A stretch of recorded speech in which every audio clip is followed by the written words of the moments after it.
Hey, how's it going? Welcome in. Welcome in. Hope you guys doing well. How's it going, Marcus? Happy Tuesday. Hope all is well. I'm doing all right. Doing all right. Been trying to figure out what the hell to make a video on for Sunday, because some of the stuff that I wanted to make a video on is not out yet fully for 5.8, which is unfortunate.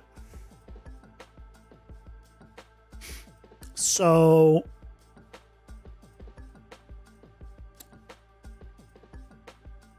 Cyberpunk 4 remains strong. Yeah. It'll remain strong for a while longer. Look, the only time this is going to be a chance of it ever disappearing is during the weekend. Let's be honest here. So, at least on the weekend, it's going to be here. Hey, welcome in. How's it going? Hope you're doing well. Can't sleep, I take it? What is unfortunate? That I'm here for once? I mean, I don't know. Is it unfortunate for who? Definitely not unfortunate for me. Maybe unfortunate for you because you're not getting sleep. So, I mean, I guess it depends, you know, from the point of view, which, like, yeah, I can see that. Who needs sleep? I do. I always need sleep. Always. Sleep is great. I don't actually always need sleep, but I always enjoy sleep. Sleepy time, best time. As I always say. Always have been saying and always will be saying. Sleepy time, best time. It's so hot where you are? It's hot here too. I say that it's 74.5 degrees here. Where I'm sitting. That's too hot. It's way too hot. It's cooler outside, I'm pretty sure. Yeah, it's 63 outside.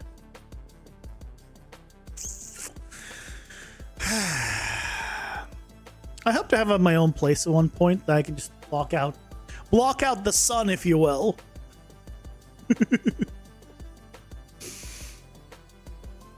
Sleeping is so good. 10 out of 10 recommend. Yeah, I know, seriously. Me too.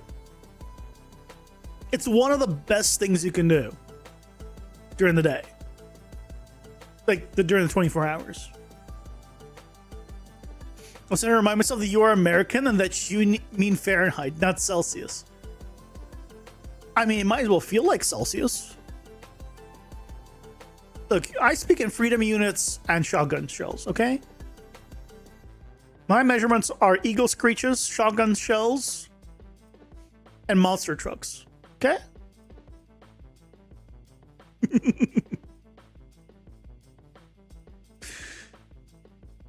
Would be an oven. I mean, sure as hell feels like it here. For me. Maybe I should start describing how I feel based on, like, what I'm cooking. It's chocolate chip cookie temperature now, or cake temperature, or, you know, keep warm temperature. To be fair, right? During the winter, like, I'll go to the corner store wearing this in t-shirt. Like, when it's, even if there's like snow out. There's not almost ever snow here, but like I'll go on a t-shirt. the front desk lady, like one of them, because there's right, it's not there 24/7 every day, right? So, but one of the people there, she's like, "Aren't you cold?" I'm like, "No." No, it's great. I love it. I love the cold. I don't like the heat.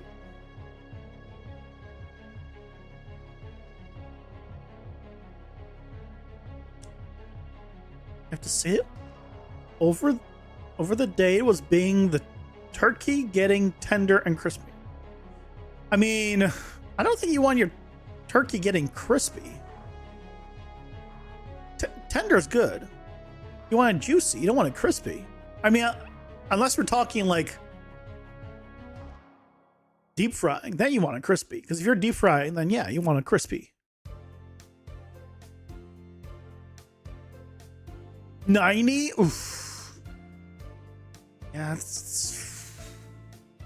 that's too hot. I'm concerned because it's gonna get hotter by like 10 degrees tomorrow, and more so on Thursday, and then next week is gonna be even hotter. It's really the sun. Like if it wasn't for the sun, like if it was just cloudy but hot, it would be fine here. Deep frying a turkey? Americans are so weird. What's so weird about deep frying meat?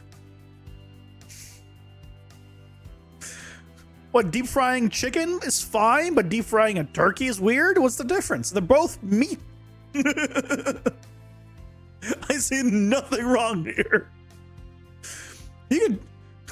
Americans deep fry butter. And you find the turkey weird? Out of all things you can find weird, a turkey, which is basically like a big chicken, which is a thing of deep fried chicken.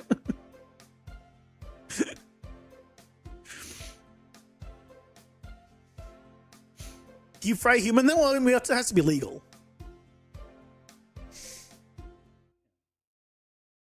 I'm sure there's some cannibals out there that are doing it, hiding out.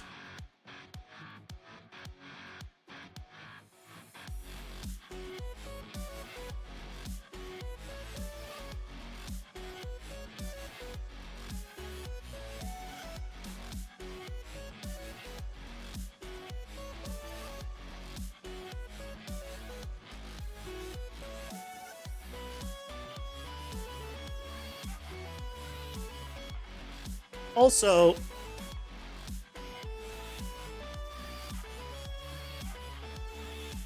you can deep fry anything. As I have said, even your guns. Everything is deep fried. And it's delicious.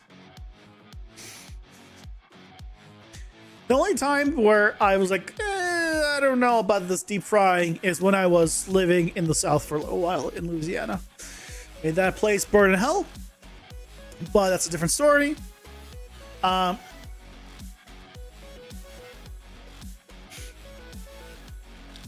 just got tired of fried food because there was no variation. Everything was fried. Like I need something normal. Who the fuck deep fries a whole chicken? Why are we talking about deep frying a whole chicken? Who said anything about deep frying a whole chicken? Where'd you get that idea? You can't write illegal without legal? I mean, you can if you can't spell properly. At least remove the feathers first. But they work as great toothpicks. And you just pluck one. It's just great. It's a great toothpick. You know, comes with a meal.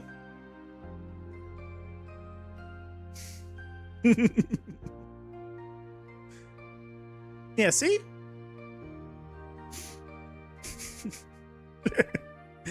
Anyway. Plans for today are simple.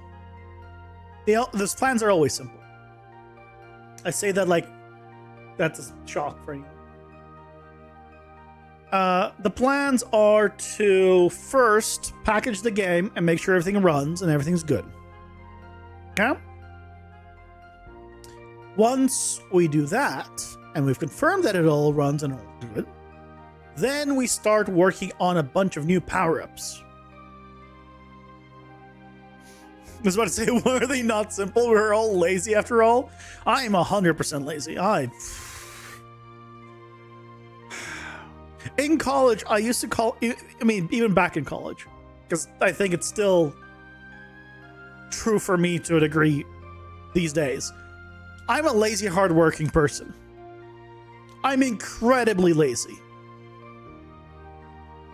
But I do way too much shit. For a lazy person. Or at least I pretend to do a lot of shit. Can't say I actually do a lot of shit. I pretend to do a lot of shit.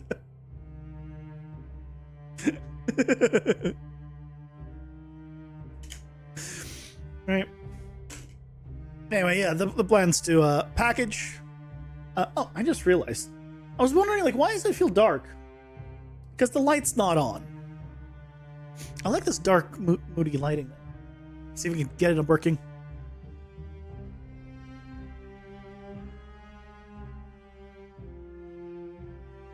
Got unplug it and plug it back in.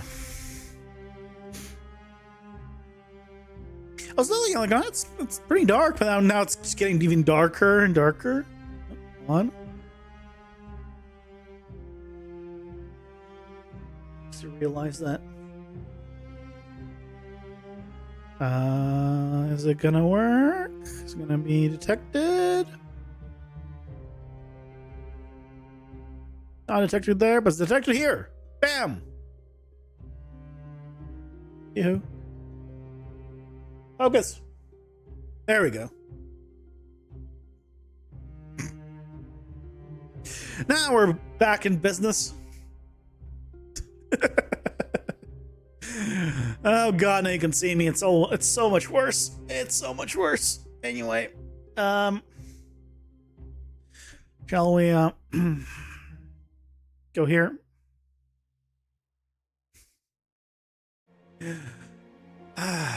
Ew, light, I know. You skilled on dark side? I didn't. Because dark side means the dark areas are bright. If I like the dark, I wouldn't skill into dark side. Right? Or night vision or anything. Because that would make the dark areas bright when I want it to be dark. That's like having all of dark mode turn into light mode. That sounds horrible. No, thank you.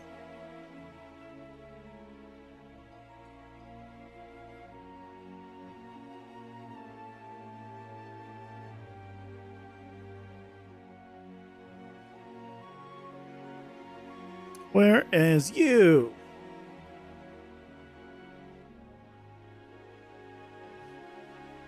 I haven't updated this since February. Oops. June. God, it's gonna be June, guys. It's gonna be June. Oh.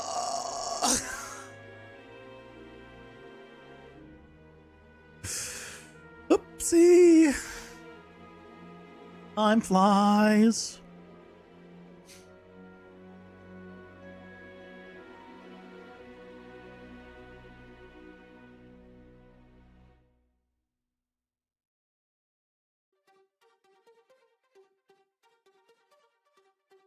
Okay, so we want to do you, shipping, launch, errors. Let's see, well, how many errors we get.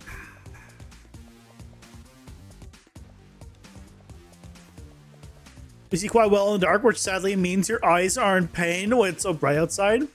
Yeah. You're not made for the summer. Solution. When it's summertime, go traveling to the southern hemisphere. When it's wintertime, go back up to the northern hemisphere. Ta-da!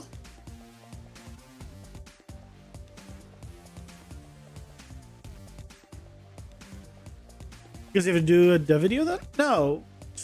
I'm just surprised that, you know, we're almost halfway through the year. Just in general. Dev videos are always simple. Unlike the regular Thursday videos. Those are a pain. I have to figure out what I'm making a video for this Thursday, because I was wanting to do a video on the complex attributes. Those are not in yet. Then I was thinking like maybe there's a video on spawning the procedural vegetation with BCG, but that's literally just a node. It's like 5 minutes. It's not even a 5-minute video. So I don't like that's not a video. So I don't know what to make a video on for Sunday.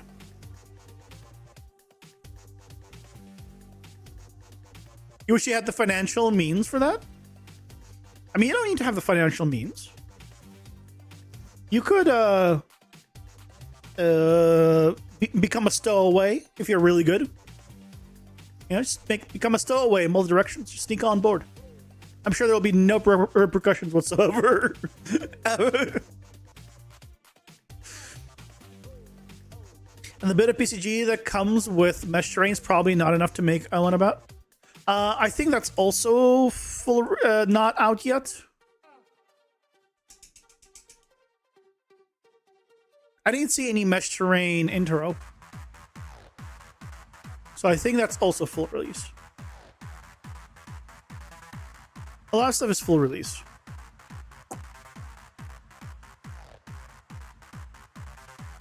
So we'll see.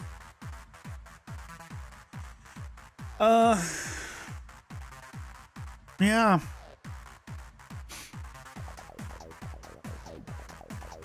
Yes, I haven't checked on the preview yet. I have a few videos in the preview. I have a few videos on that, but I just need to figure out like a cool thing to do with BCG.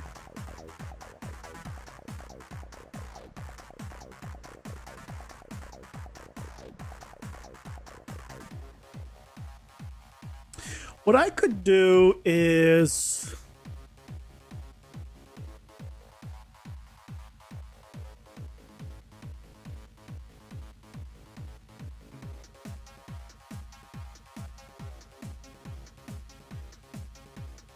I don't know.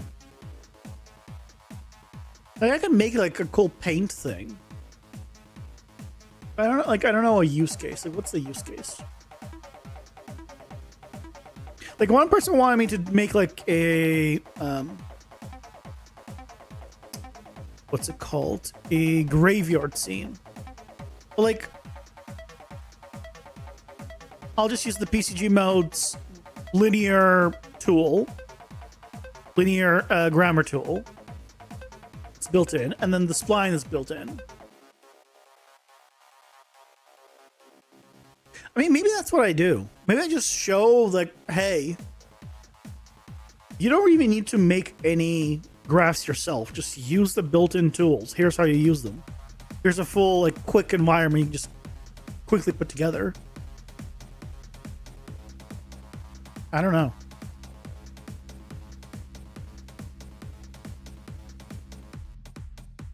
ECGX Niagara thing. That's been a thing for a while. I couldn't figure it out. There's no documentation for it. And the Niagara part. The problem is the Niagara part. I tried looking into it. Oh man, we actually succeeded. First try. Holy shit.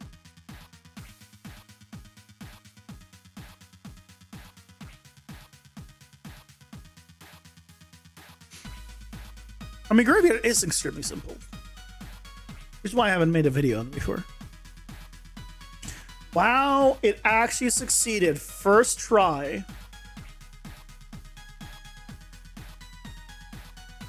Holy shit.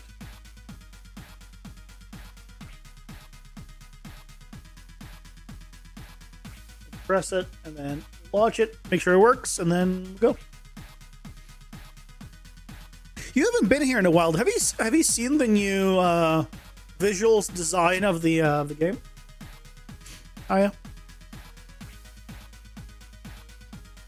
Because it's been a while since you've been here.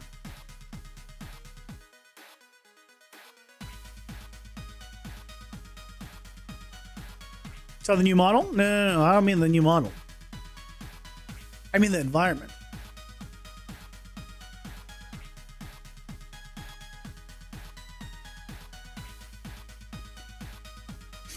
I mean the look of the environment. This is all done with one texture. All of this is one texture.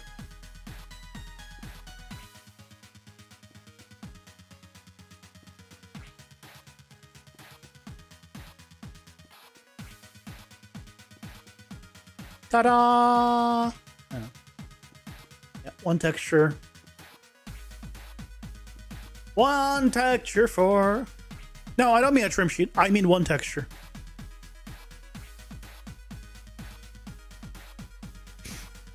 Is just a single texture.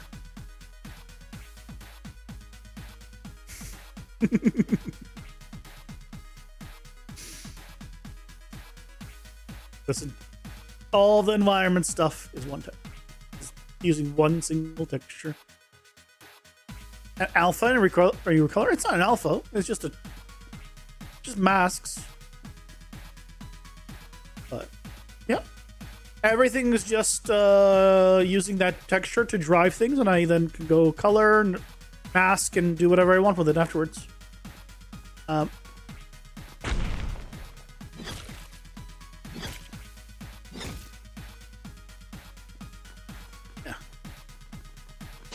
When it's loading, it's so slow. Load faster.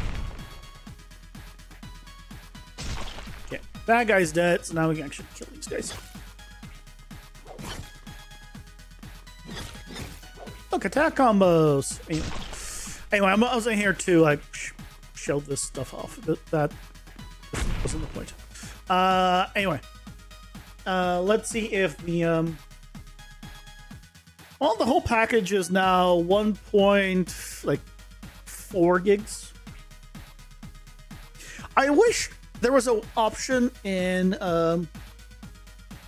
Windows, as a general thing, to not have it displayed in kilobytes, but to show like in megabytes or in gigabytes, so they can just change this dynamically. So I've never cared about kilobytes. Is such a small measurement. Yeah, I get it, but these days things are always so big.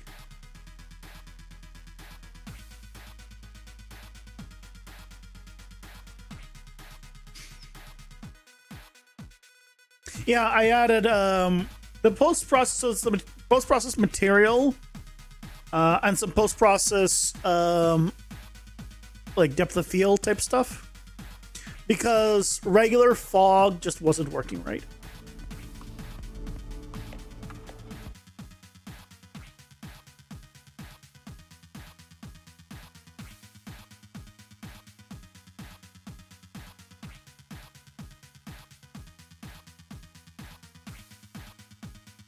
Hold on, let me check. Actually, close this.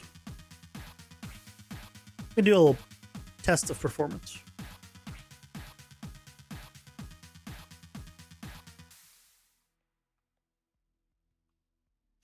The problem was the fog did not play nicely with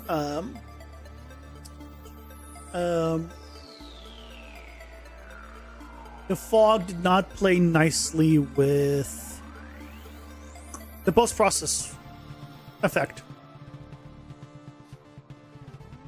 So it's like I have this contrast, right? I have the little variation here, and the fog did not play well with all that. The show's like, no, but it showed as like super high contrast, contrasty, when instead it should be like grayer. I don't know why those are like there. Why are these like? What's going on with these? Oh, is there like an effect going through them, or? Oh, is it because of this swirl? No, I don't know what's going on with those. Odd.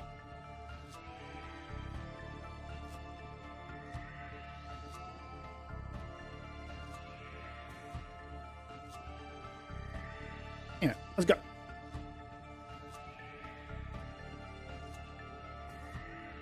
Oh, I wasn't looking at the frame rate.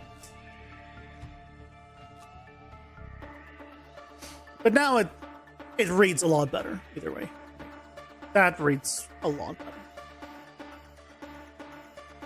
Like, I was able to make it so it's distance based by using scene depth and then just removing contrast and saturation based on distance, and I can control like at what point it goes to the max. You can see all the way down there. Oh, never mind. That's the foreground tree. Oh, sorry. Good job, me. So I don't have like levels here, but it works, right? You can see it here. Working pretty well. Does the effect go on everything or on stencils? It goes on specifically what I specify. So it needs to have a render pass set up.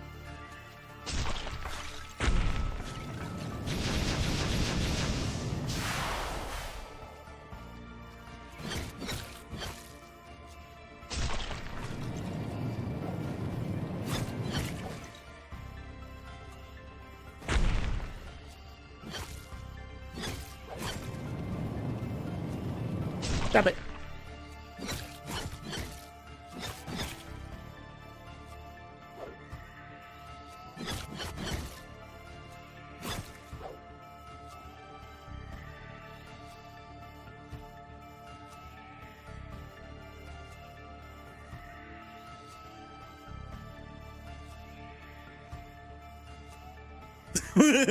Interesting. The fuck went berserk then? Yeah.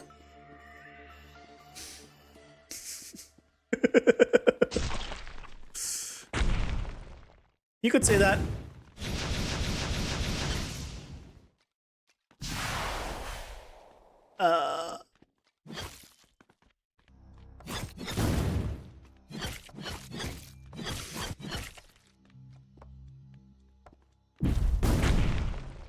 Gotcha.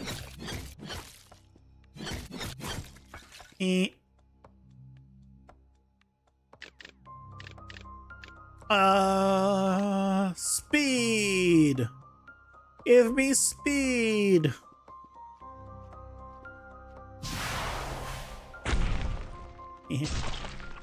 I like this new, aside from the new combo attack system, I like the fact that we have now more elites.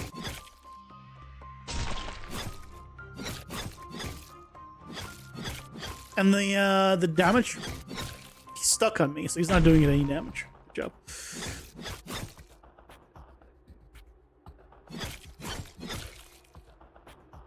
And a pickup. The fire improved? The fire is exactly the same. This is exactly the same. Nothing has touched. Nothing was touched on that one.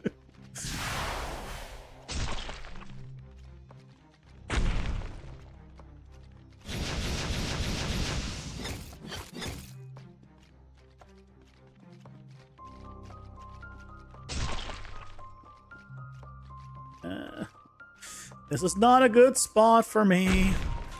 Lots of poison ones here. We have this guy who walks and creates poison, and then we have the other one that it's freaking large pools of poison. You.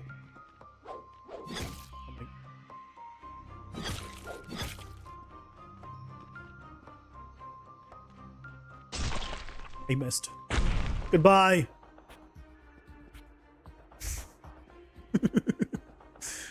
Looks better under the post process. The fire's not being affected by the post process. It just looks better with that was odd. It looks better against a simplified texture, basically. So thanks to this new effect, I mean, and the new materials and stuff, right, is just it's less noisy and contrasty. So it makes the fire and all the effects read better thanks to that, I think. Oh, increased attack radius. Oh, look at that. Oh, the higher attack radius is so good. I really probably should make it also affect these guys. Like have these also scale with stuff. That's on my to-do list. Oh, but also I should. Oh, I meant to look at the frame. The attack. Oh, God, I angered two groups.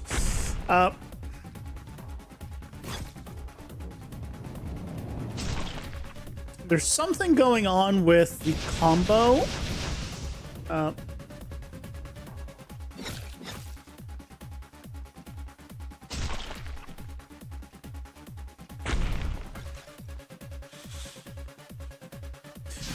Oh boy. Oh, and they have. Oh, did I just get stuck? Wait, where did I just dash into? Oh no.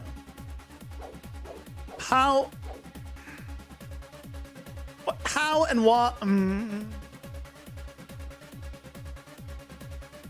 I think I managed to block myself. I don't know how I managed to get in there. Performance is good. It's a lot better. Anyway, it works. Yay! Everything seems to be working and working well. Aside from that little thing, but let's just ignore that. Okay, let's just ignore that.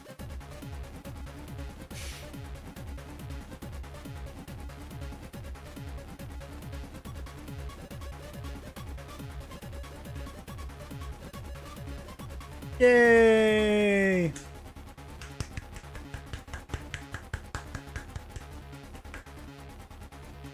I'm glad. I actually didn't even need to like repackage, which is crazy. Okay, but that means that it's new power-ups time. We haven't made new power-ups in a while.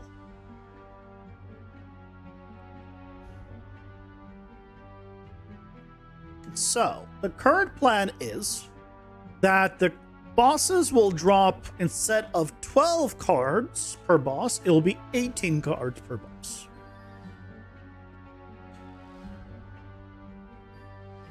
I don't know what that bug is for, but we're planning to rework this anyway.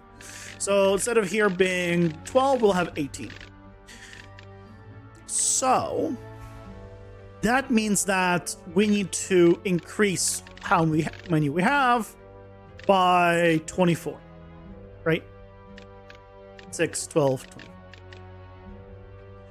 So we have some power-ups already. Kind of written down on the old spreadsheet here. So let's see which ones we want to do. Debuff enemies hit. I want to do the fun ones. Ricochet effect, range attack, ricochet from walls. Oh, this is the melee range version. No, the ricochet is ricochet. This was supposed to be like, what do we do for the melee? But I'm thinking we set up like flicker strike.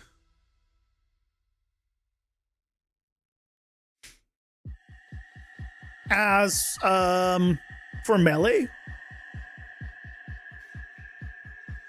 If you guys have played Path of Exile, you might know what Flicker Strike is. And I'm thinking setting up Flicker Strike as the ricochet might be the go-to.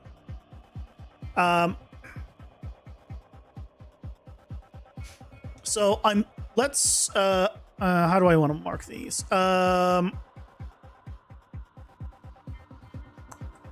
Let's do like, I'll mark them as CBB for now. If we're doing that, I'll just mark them as CBB for now. Or let's do them as work in progress. Chain lightning, spawn lightning that chains between the nearby enemies. How on hit? Ricochet, that was the chocolate, right? Oh no, wait, that was Rocher. Yeah, you mean Ferrero Rocher? That is one of my all-time favorites.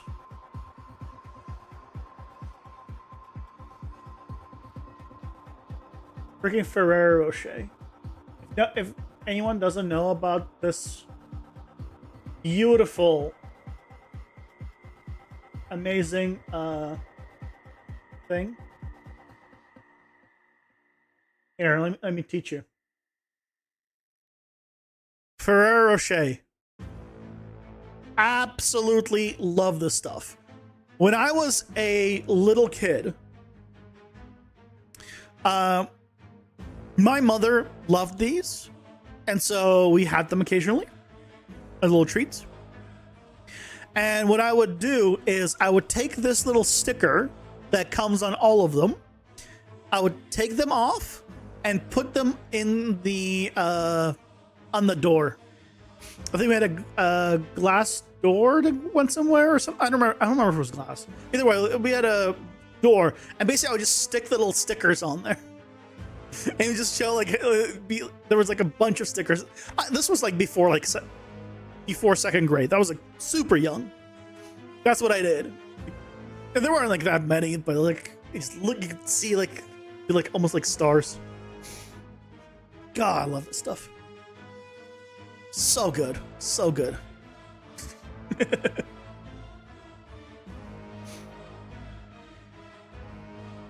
you have not had them, I recommend them. But yeah, I want to do Ricochet. Chain Lightning. Okay. What do we do for Chain Lightning?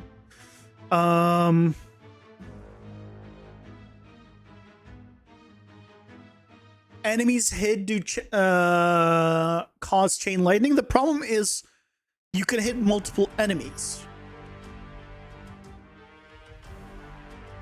Hey, Sir Marvel, welcome in. How's it going? Hope you're doing well. You can also do pranks by chocolating vegetables, putting them in the gold foliage. Oh god, dude, there's a large Ferrero Rocher, like a huge one.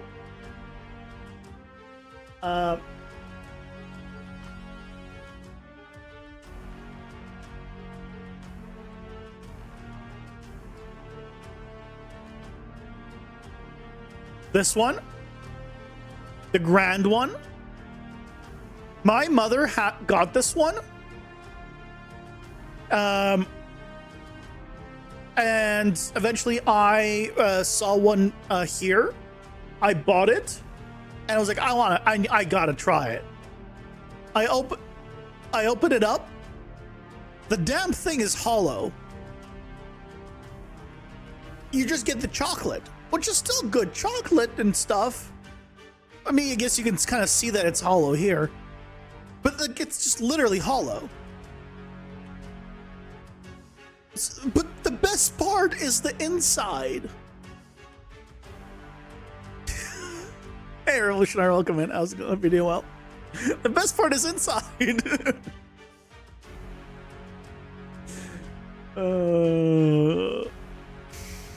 Anyway. Yeah, and the little macadamia nut. Oh, so good. I have 3 sphere collisions. If they're in that radius, they get a certain amount of damage.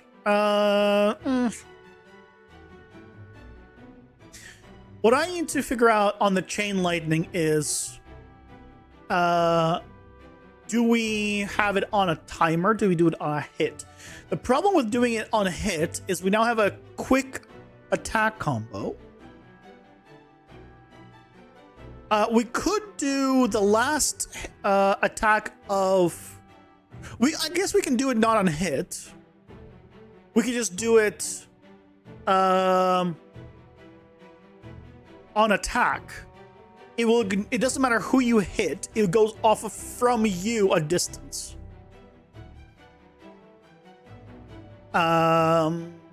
Every attack. The only thing is, should we require it to hit something for it to work?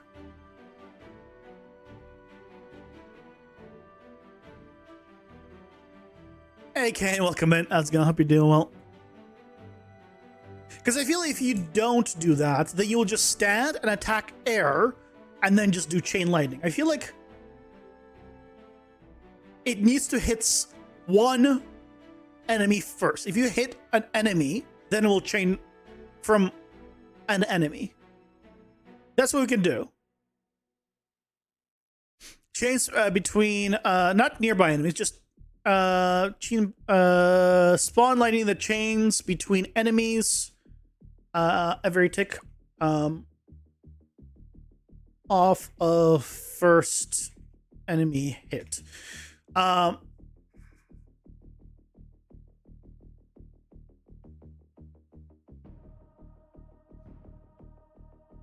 You can add environmental stuff that counts too, like pools of water. Oh, be way down the line. Not a... I don't even have elemental resistances or anything like that. There's no real elements in the game. It doesn't really matter what the element is. Yeah, there's no like fire resistance or stuff like that. More damage based on missing health. Yes, we want to do that. Reduce damage over time length on player by %. Yes, I want to do that. Increase the amount of stamina. Surprisingly, do not have that one. So yes, we want to do that one. More health but less damage. More damage but less health. More health, but getting hit reduces max health. I think this one would be fun. The debuff enemies hit so far is the only one I've skipped. Health up, but stamina down or dash cooldown up. Yeah, we can do that. Spell armor.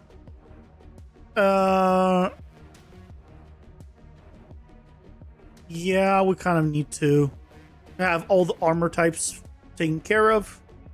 Because the damage types basically are melee, projectile, spell, and damage over time. Those are the only 4 damage types I have. That's it. More damage for less stamina. Yep. Crit chance on being hit. Crit damage on being hit. Maybe we'll hold off on those. What else do we have? How many do we have? 3, 4, 5, 6, 7, 8, 9, 10, 11. If you guys think of any cool ones, let me know. I'm trying to get stuff that is more interesting that is just stat modifications, but I know there are some stat modification ones that we definitely need. Like, I really like the ricochet and chain lightning stuff, but I know that not everything can be just stats. Or not everything can be just that kind of stuff. They have to have stats too. Every X hit stuns enemy. Random lightning strikes on nearby enemies, I think could be fun. Spawning a bed, just kidding, but you should probably try. I mean, if you're surrounded by enemies, you're gonna have nightmares. That's not good. And what if they tickle you as you're going to bed? Oh. The horrors. Consecutive hits increase crit chance. Maybe.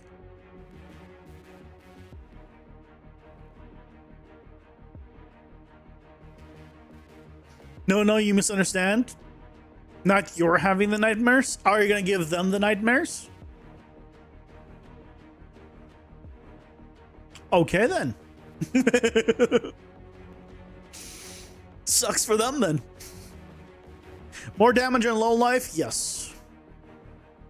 Percent of damage taken removed from stamina first. I like that. Your eldritch, what do you expect?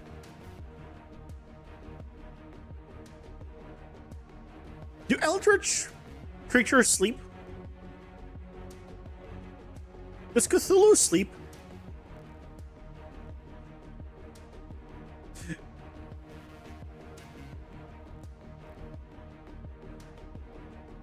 Cthulhu sleep. Yes, Cthulhu sleeps, but in most Lovecraftian way possible, dead but dreaming. Well then no. If you're dead, you're not sleeping, you're dead. You can be revived, I guess, if you can't die. Yeah, I guess. Kind of give it. Cthulhu's literally the sleepy one? Is he actually? Is that his? You know what it reminds me of? A game called one I have never beaten, but I've started to a few times. Hey Rohan, welcome in. How's it going? Hope you're doing well. Cthulhu saves the world. Apparently there's also Cthulhu Saves Christmas. Tip.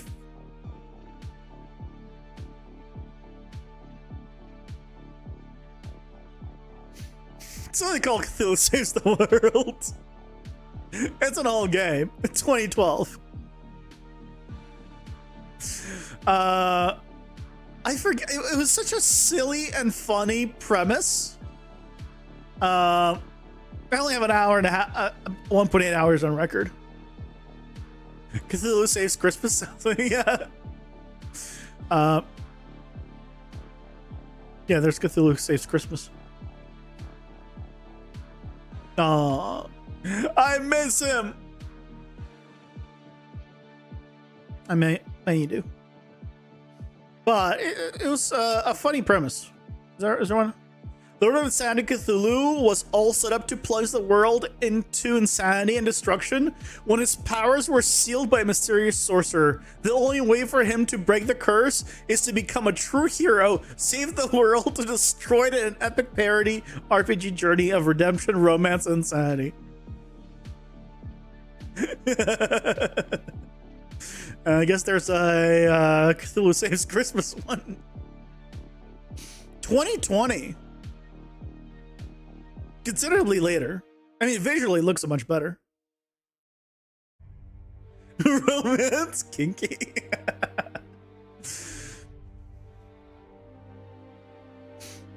No, it doesn't even have an adult tag. It's not that kind of romance. Here, I'll link this in case anyone's curious. Is the task list for a game? No, I don't have a task list.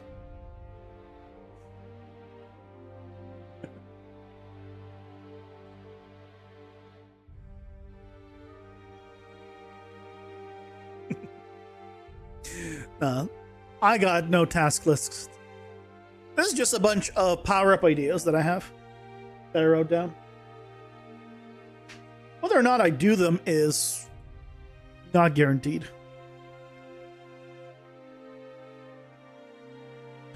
Where were we? Increase potion healing. Yes. You spawn a bed and hit the hay. Well, I mean, pick one.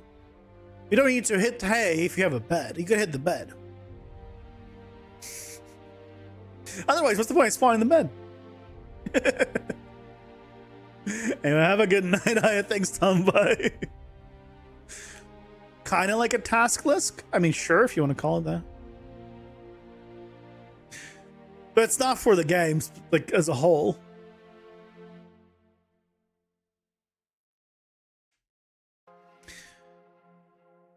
Decrease potion requirement for refresh. Yeah, that's both potion ones. Oh, here's a good one. Explode. Enemies explode on death, dealing damage to surrounding enemies. Yes.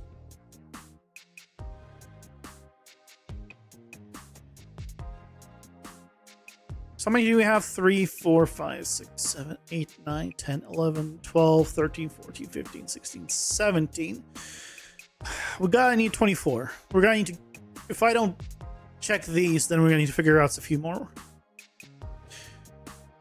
Freezing aura. Push enemies away at the end of dash. While at low health, every enemy kill near you creates a short-lived protective bubble around you that blocks one hit.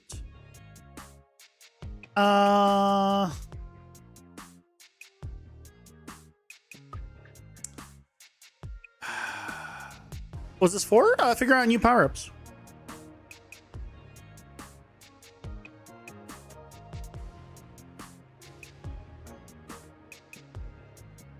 I feel like at this point, an extra mechanic where I can just give you a health back is Every X seconds, you automatically spawn a short-lived Spirit Wisp that drift towards the nearest enemy cluster and explodes on contact, dealing minor area damage.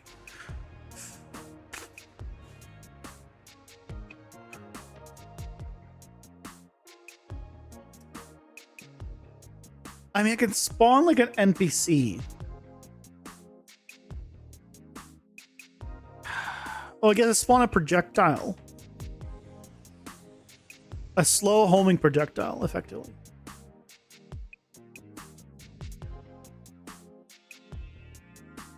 Yeah, we could do this.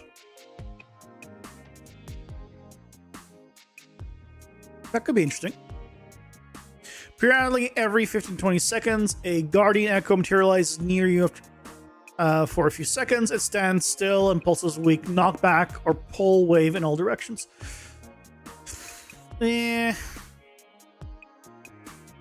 A portion of all damage you would take is instead delayed and dealt over time as a dot. Yes. Health up, but you take 20% increased damage from all sources while above 70% of your new max health. Yeah, I think that's fine. Health up, but if you want to combine it with a low health one, or like I could do a different percentage there.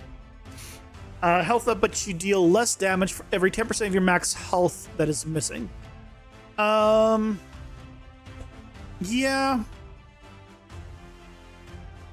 We can do that too. Scatter projectile. Yeah, we're doing that as just instead of a power up. We'll do that as is. Okay, that's not enough. 11, 12, 13, 14, 15, 16, 17, 18, 19, 20, 21. We need 3 more at least that we want to do. The other ones that I didn't select, they're kind of okay. So what are 3 new good ideas?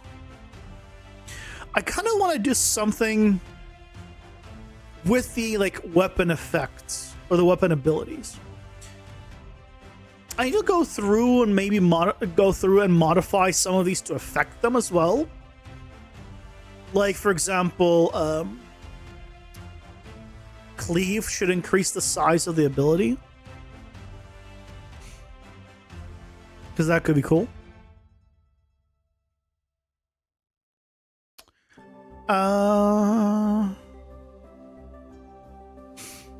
What could we do? Oh yeah, and I also wanted to rework multi-hit to, instead of doing, actually just do 3 just as a very small arc. So we'll see about modifying that one as well.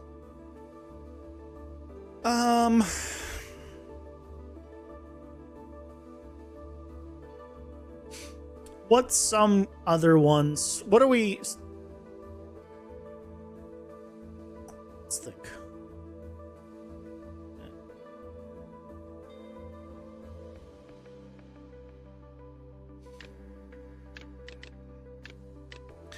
Let's think.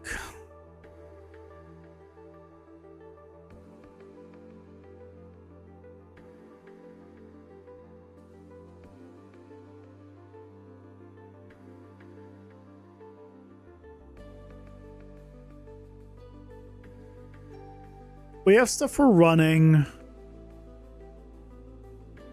You can do fire trails, you can do explosions.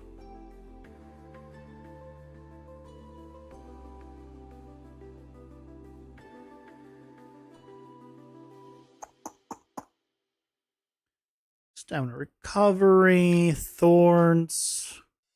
Every X is guaranteed crit. Spectral clone.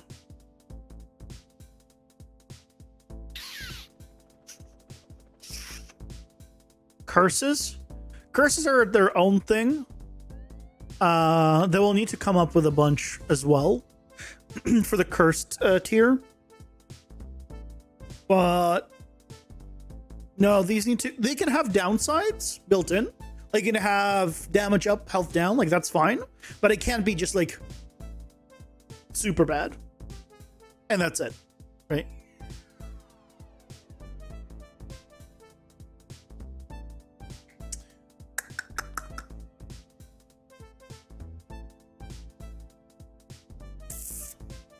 I think, what could we do? What would be interesting?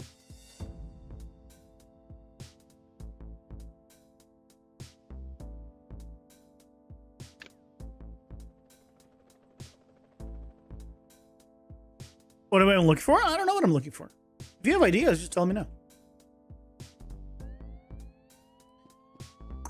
I'm looking for things basically just that work well together with other things. Yeah, modifiers, passive, things that just can happen without active button pressing.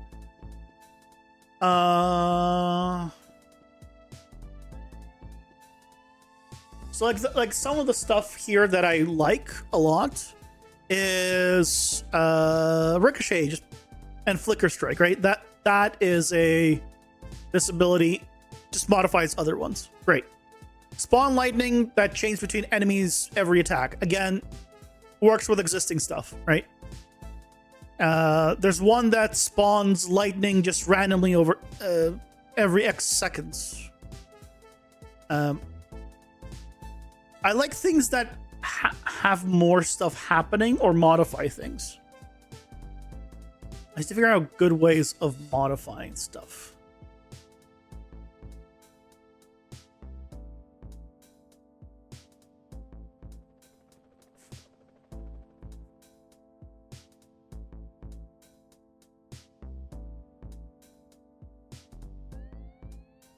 Should I add a...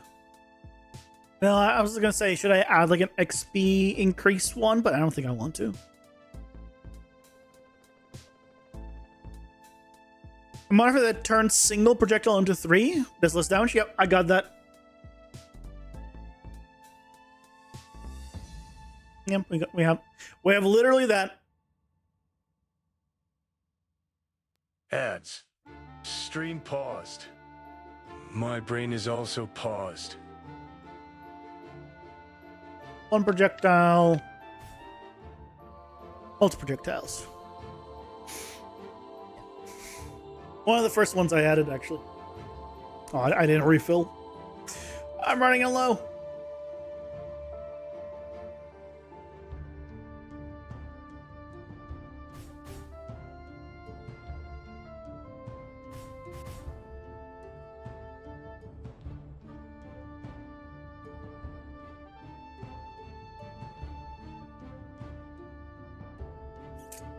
And whatever it is needs to have a melee version. So it can't just be like something that works only with projectiles with no way of doing something that effectively works the same as melee. Hey Brian, welcome in. How's it going? Hope you're doing well. Chance to reset cooldown instantly on hit.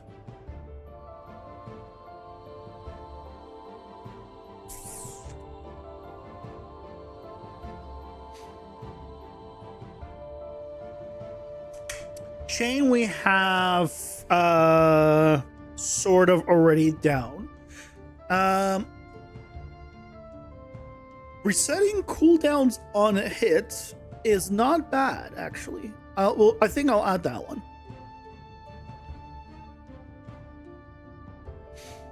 Yeah, we have the spawn lighting that changes between enemies written down.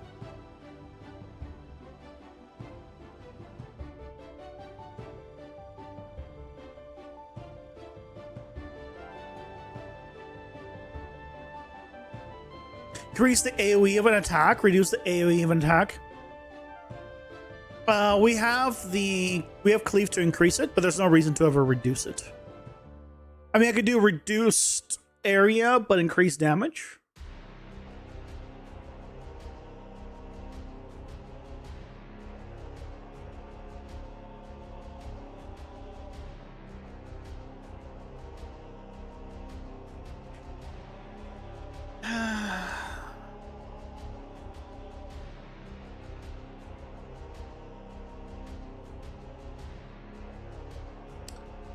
I want to. I don't know about that one. I'll write it down.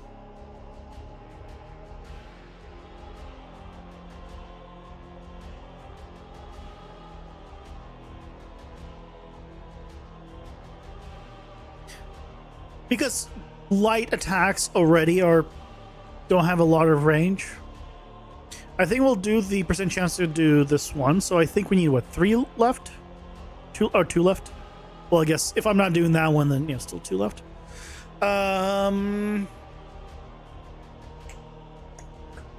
What do we still need? We have a few health up ones already. I have a few that are modifying the potion.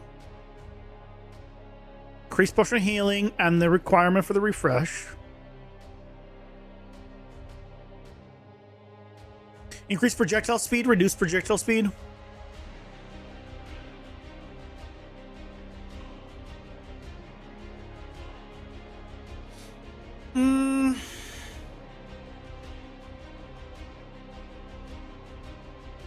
I could do increasing the projectile speed.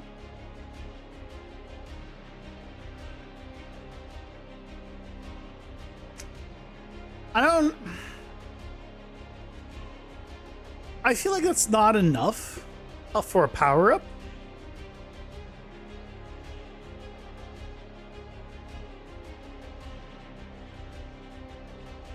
And I don't want to basically make it instantaneous. Because, like, this is not slow. But, like, if you were to, let's say, double this, yeah, it would... You could, but I feel like... But, okay, what would be the equivalent in melee? You could do this in a projectile, but what about for melee? Right, because there needs to be an equivalent melee. Whatever the idea is for projectiles has to work also for melee. It doesn't have to literally be the same, but it has to have like a melee equivalent. You can have a projectile that sends out other projectiles, reducing its speed would make it more powerful. At that point, I'll just send out more projectiles in general. I could have it split and fork, like in Path of Exile. Fork projectile on hit, but...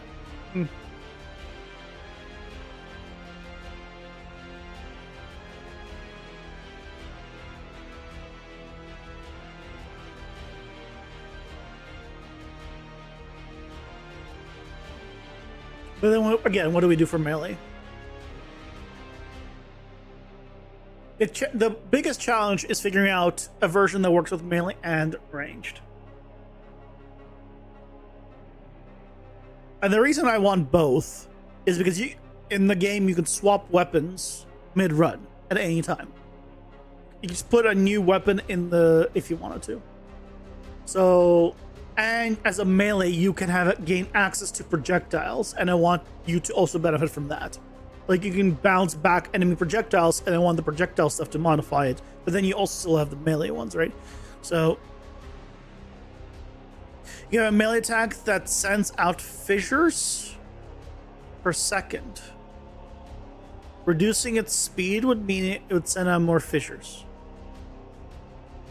Well, no, but this needs to just be global. This can't be just for one specific ability, right? So...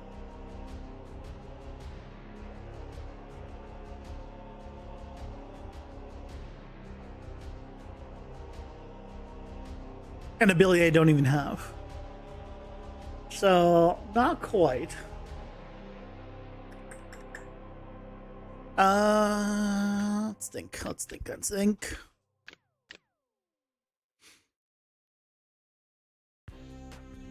Oh no, I understood. I understood that's an example.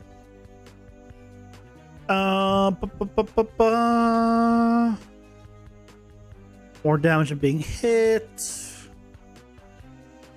More damage on killing. More damage on being surrounded.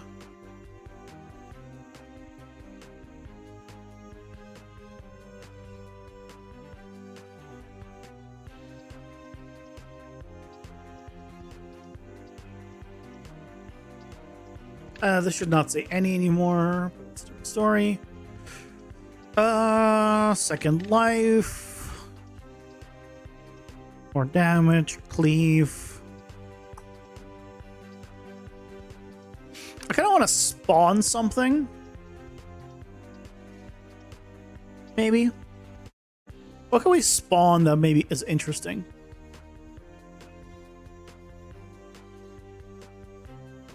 Melee attack that sends out spikes, reducing speed. Okay, but again, the ability then would be every melee attack what shoots a projectile that is spikes, or a spikes come from the ground every melee attack.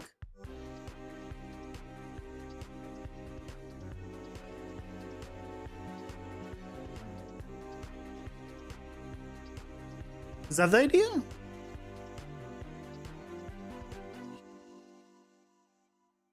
Okay. So if you do a, but where would the spikes come out of? Just around you? In front of you? Like where?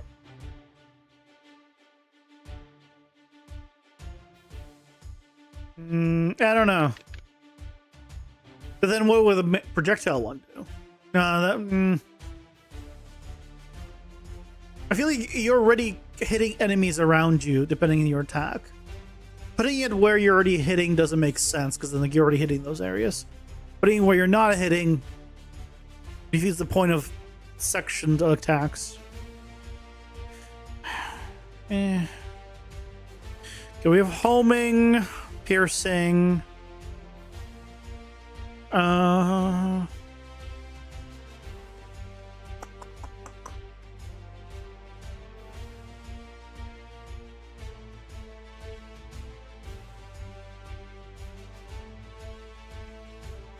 Skill for both? Like, it can't be a skill.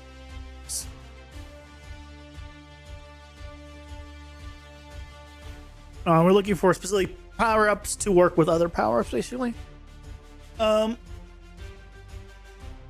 things, it needs to modify something or be able to be modified by other things. That's basically the thing.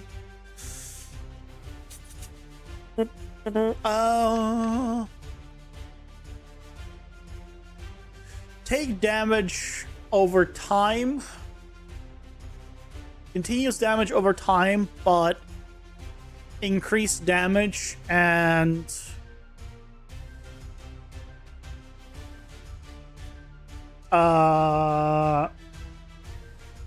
life drain.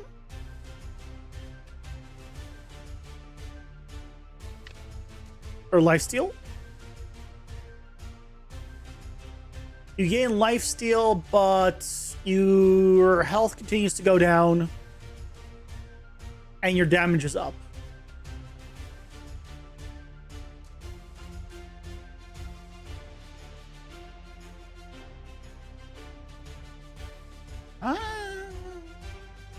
That might be a little too much.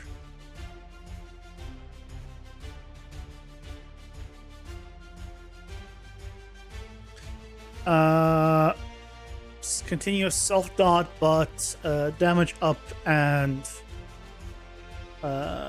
lifesteal attacks. Lifesteal damage.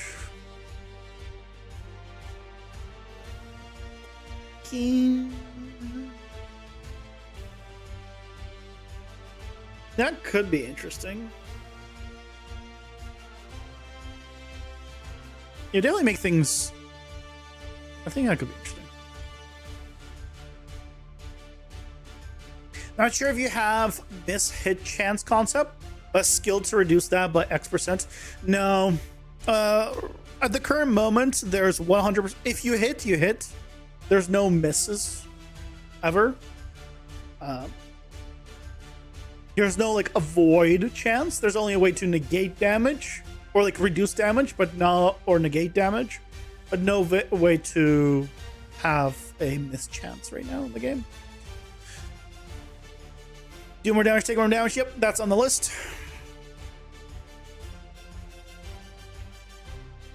That is do more damage, take more damage is glass cannon.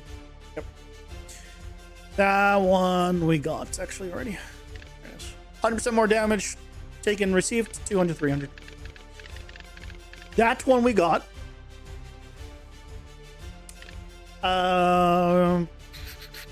What's one more? One more.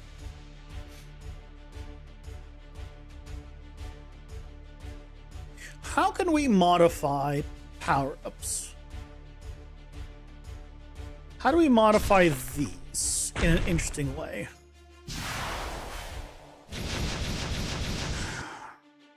Can we modify in an interesting way?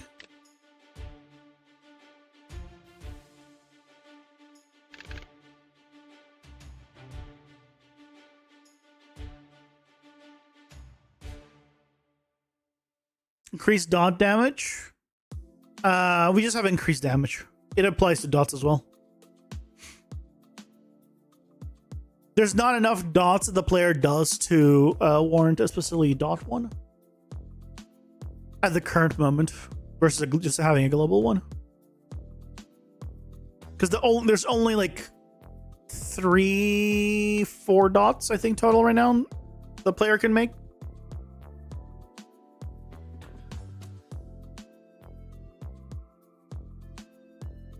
Increased damage every consecutive hit, resets on a miss. Ba, ba, ba, ba.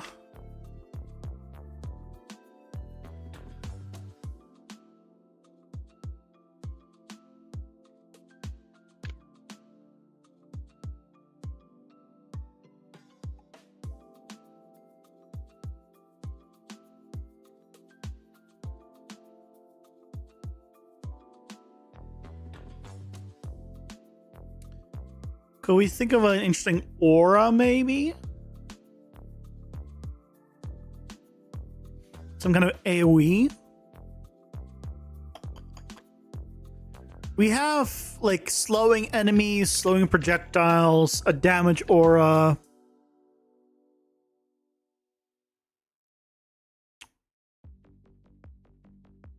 To apply burn. We have one that's like that. For fire aspects, enemy catching fire for blink seconds. But I don't really have like a burn like thing. I don't have like statuses like that. It's pretty basic in that regard. This one's like spawns floating orbs around you. What can we spawn around the player that could make it interesting? We could spawn some homing projectiles.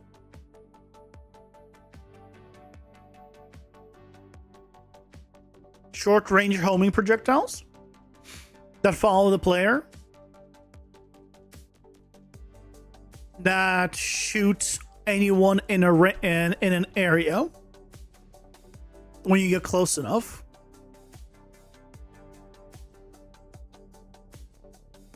I think it's not that could work.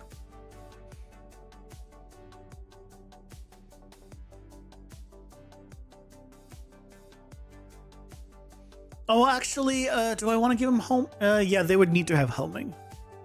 They would definitely need to have homing, but they could be modified with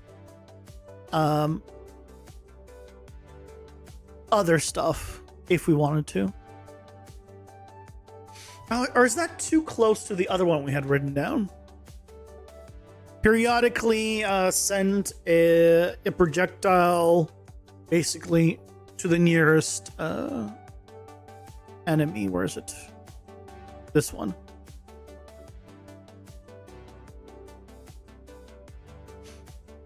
It's very close. This could be slower but further.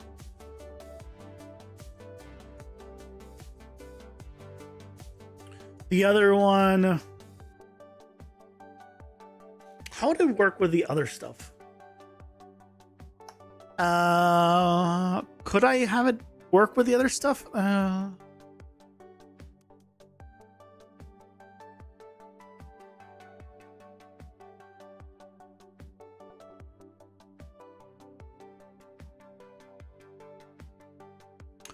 I could make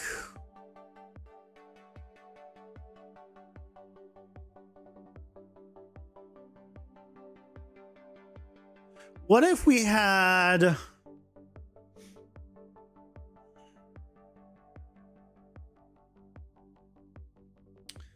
spawn projectiles in an area around the player on hit? If the player gets hit, then he'll spawn a bunch of projectiles around them. Because then that can work with a bunch of stuff. Or like instead of around them, they can just do like a 360 kind of like projectile explosion. So basically, you shoot projectiles in all directions, in a sense. When hit. And then that can be modified by piercing, homing, and whatever else as well. I like that one.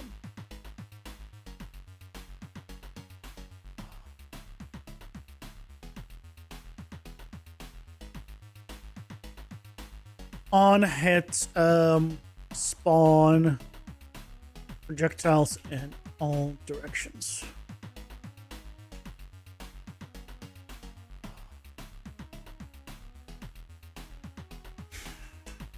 Increased range of dodge with no time increase. Increase the range of dodge, also increase the length of time dodging. That's not as good as you think. Just because when you have, if you have this be too far, then when you're actually playing it, it becomes hard to maintain positioning around enemies.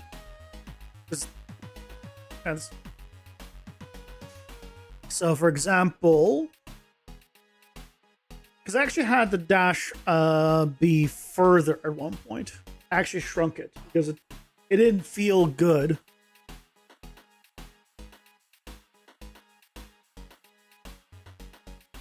Yeah, it's gonna take a while.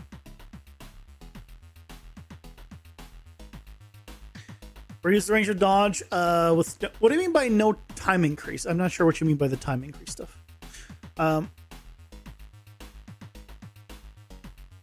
Increase the length of time dodging. I have one that reduces dash distance, but you can go through enemies.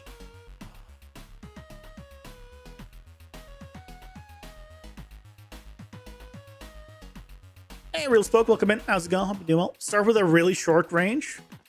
So this is the current range. If I had this like super high, right, it would just make things a little bit complicated. I'm already dead. I was not paying attention to anything that was happening around me. I mean, that was a brutal 2 packs that I pulled, and yeah, that was not the smartest thing I did. Especially with the guy that prevents damage and needs to be extra careful around him. You like doing short dashes with reduced time? What do you mean by reduced time? What does that mean?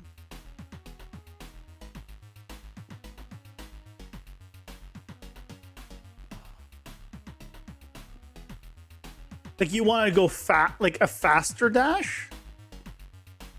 Like instead of this taking however long it does, it'll take half as long, that kind of thing?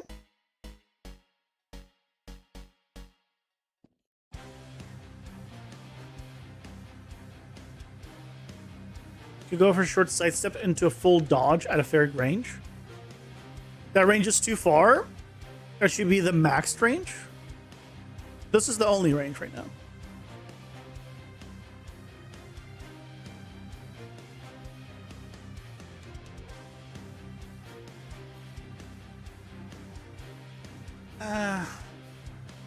I feel like I don't...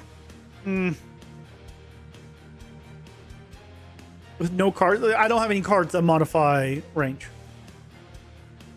of the dash. No, this is the dash range. So if we give it a moment, so yeah, that's it. This is the dash. That's not a very far dash. That's enough to get me across this and not feel like I need to. Yeah. So that's the end of the current. I feel like I'd rather not change it ever, because I feel like that's such a key part of the game that changing it would affect too much.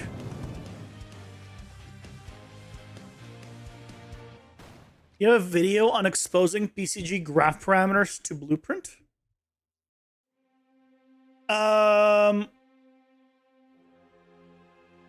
There's a pain in the ass way to do it, but it technically works, yes. If you search for the word blueprint, look for the one that has statues of cats and dogs in the thumbnail.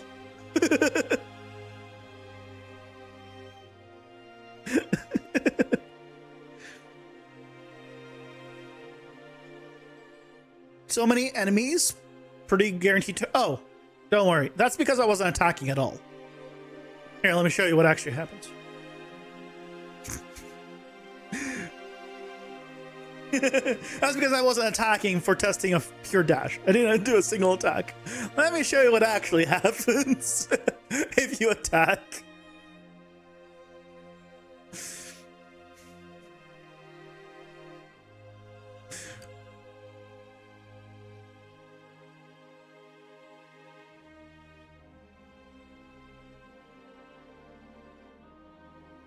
So I could probably show here. So every single pack, I mean, they're pretty much all together, really, comes with a champion mob, which I guess is this guy, right? This guy here. 2 to 4 elites, which I am assuming is these two, and trash mobs. Okay? Trash mobs are called trash mobs for a reason. Because they can effectively be killed with one hit of any ability. So really, you're ever stuck fighting 3 to 5 mobs in a pack unless it is a specific type of... unless it's that guy, and that aura makes all damage to all surrounding mobs go to him. So if you're not careful and you just run in, you do no damage to any mob except him. So he absorbs all the damage. And so if it's within that aura. So if you just run in and just do what I just did, you're gonna die quick because no mob is taking damage. So they're not, none of them are dying. So yeah, the trash mobs will fuck you up. But there's ways around it, right? You just kite a little bit or shoot attack from a distance, and then you kind of whittle him down. And it's also very easy to kill him because of that. Because he takes damage from all the mobs in that circle, if you just AoE the mobs, he's taking, however many mobs worth you just did. So instead of doing, your attack hitting once, right, a single mob, it's now to hit him 5 times for a single ability or something, right? He's very quick to take down, but there could be multiple of them. So in that pack, it's a little difficult. But basically, every single pack, right, has the trash mobs. And there's like 8 trash mobs on average per pack. 2 to 4 elites now and 1 champion. So you always feel powerful by just being able to one-shot a bunch of mobs, and then you're left fighting 3 to 5 mobs realistically per pack. One of them is the strongest, and then the other 2 are like... So that's kind of how it's set up. So yes, there's a lot of mobs, right? If I come here, right, a lot of mobs, but realistically, not that many mobs in terms of... So these guys are the elites. And these guys, right, are much easier to kill. So I can just knock these guys out with a single ability, easy. And then just focus on the other ones. Right. So now just focus on these guys, right? Elites are not as strong as the champion one.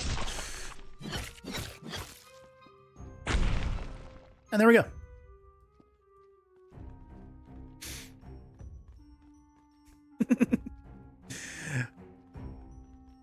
Reduce dodge range while reducing the time gives the player more control, example, but also gives the less iframes. I'll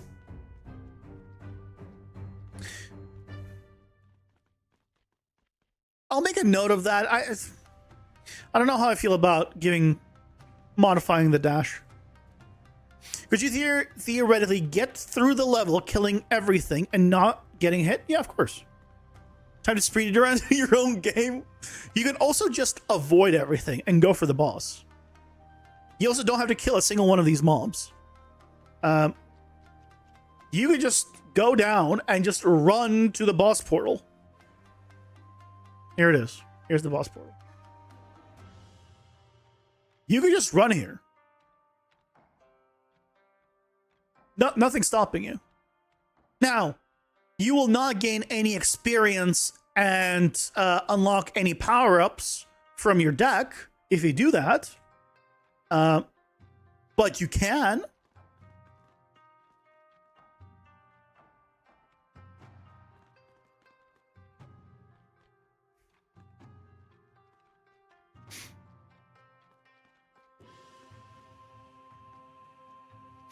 On the bright side, it's difficult. It's a shame you can't jump off the side to get down quicker. Fun fact, the very early prototyping of this game had me going between rooms and being able to jump off. But as I continued to make the game, I eventually removed that functionality. Also, right, the game is... Oh, these guys are already dead. Although, why are they dying so quick? Hold on. Why is everything dying so quick? What is going on? Hold on. Why are we killing the... What?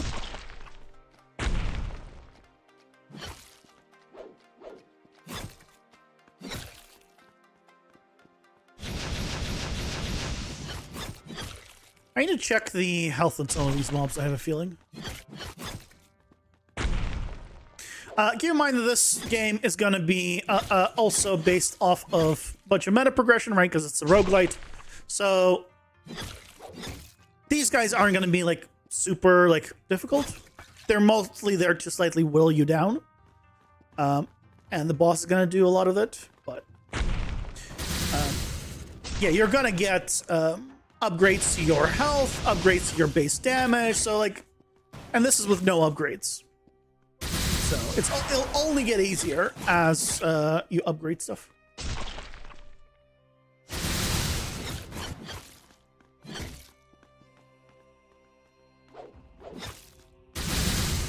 Okay, I found a little bug. I found a bug.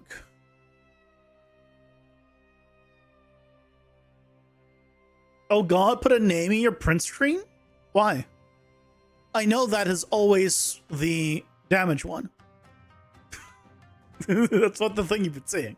Those are damage numbers. Why do I need to put a name in there? I don't need more things. Just...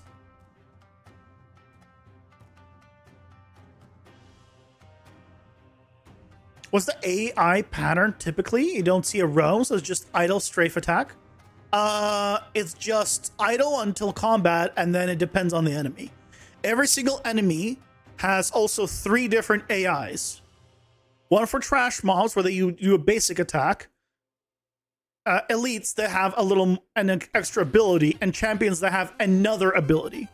So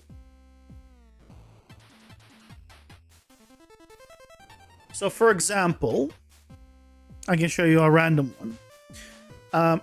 So here's one. Okay, so this is the trash version. This is the trash mob. All he's gonna do is walk around, and then he'll occasionally attack, and then he occasionally will do like a triple attack. So that's it. That's his whole thing. This is the trash mob, right? Super easy to kill, no abilities needed. Done, right? Nothing special about him. The elite...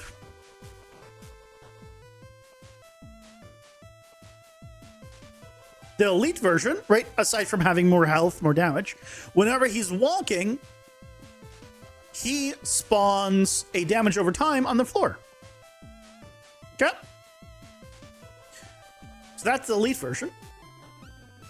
The champion version just says screw it all and just has an AoE, has a damage over time around him.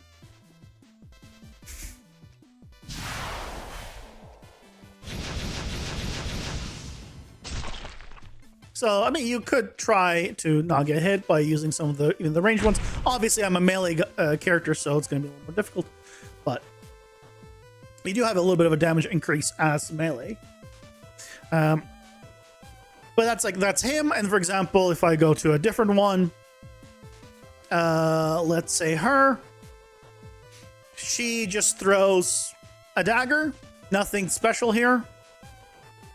As the trash mob, right? The trash mob, that's all she does. She'll also, she can teleport. They all can. Yep. The elite version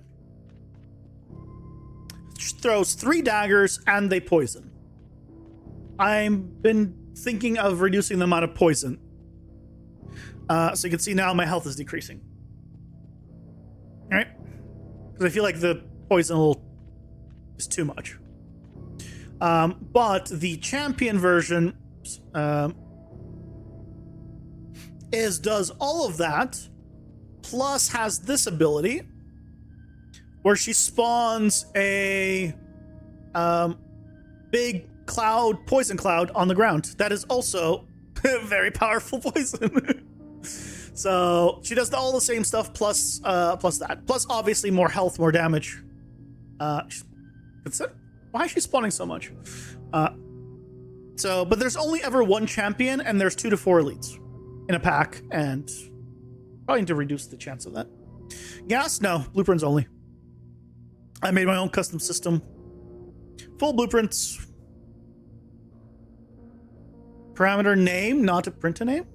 Go to the print screen node, and you'll see. I mean, I don't really care. It's fine. This is looking great, man. Well done. Well, thank you. Yeah, so right now, every pack has 7 to 9 trash, 2 to 4 elites, 1 champion, and all 3 of those mobs types are different. So you'll never get the same mob as like the trash and the elite or the champion, or it'll always be 3 unique mobs in a pack. So every pack you encounter will be unique. Trust me, this will change the way you print her.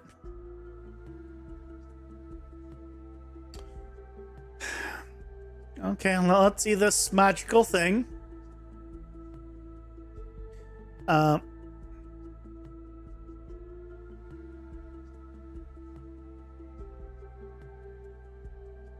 Okay, here we are. What do you want me to do? Did you do a video on the boss? Curious if you went down full-blown D&D DM. Well, I have 4 bosses, and I have a few devlogs on the bosses. They need a full rework again, though. I reworked the regular mobs. The bosses still need a rework. Put in a key, like damage.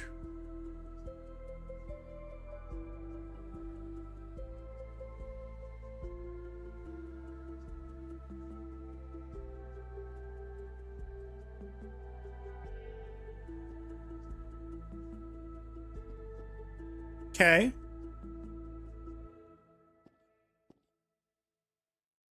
It's not giving me the information anymore. This looks what?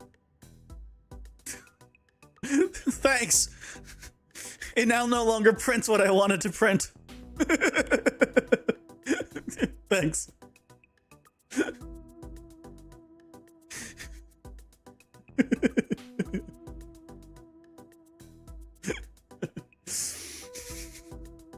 So no, it will not change the way I print my information.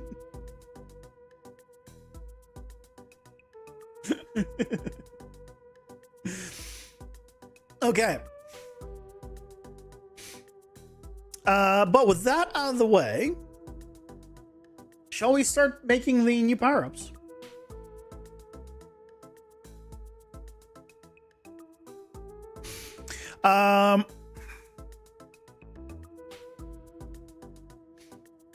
It was just printing, yeah, but I don't want it to print this. I want to see it.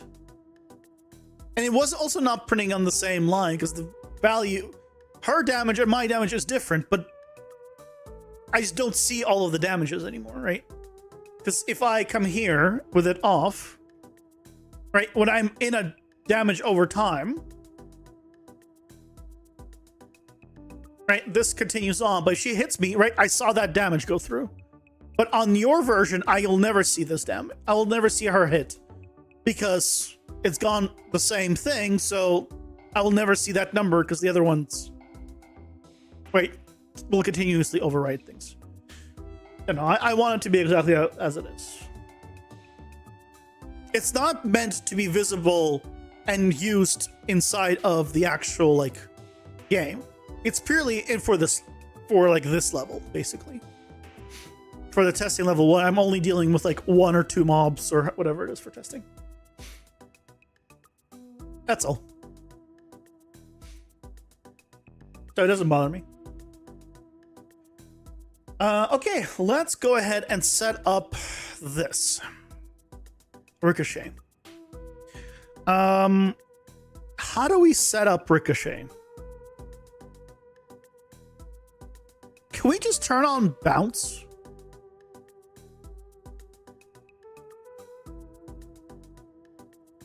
Could I just use bounce?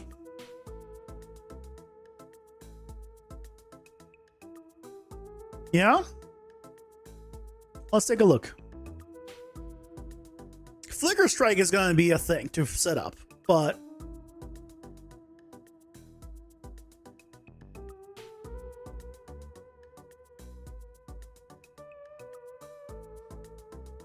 hold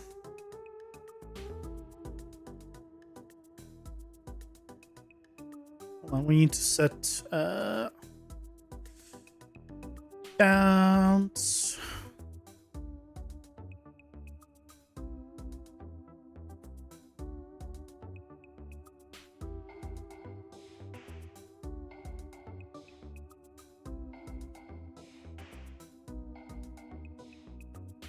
So this, I'm going to also then set bounciness to 0.2. So that way we can just play around with the values and not have to worry about this.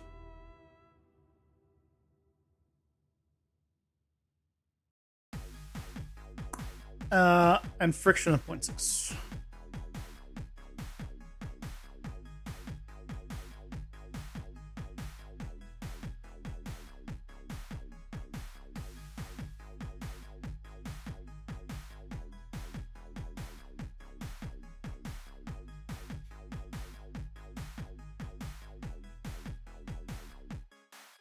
Turn on bounce, set restitution to 0.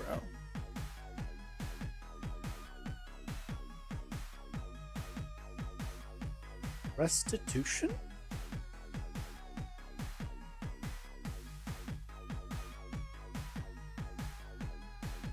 Restitution? I don't know what restitution is, but that doesn't exist. Finally got around to watching the new anime that's been popular, Witch Hat Atelier. It's pretty good. Great animation story. Does it have a badass protagonist? Bounciness is... Oh, yeah, that's what I was going to do. I don't know what restitution is. Yeah, I was going to just tweak bounciness. But I was setting this so I kept the values in case I forget about it.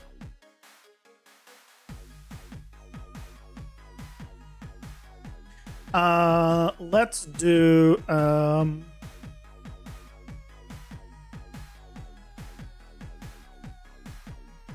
actually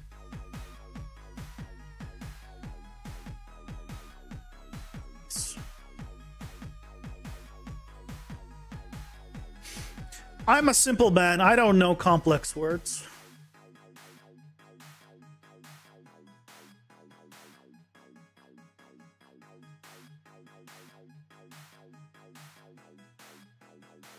That's the physics term for how much something bounces.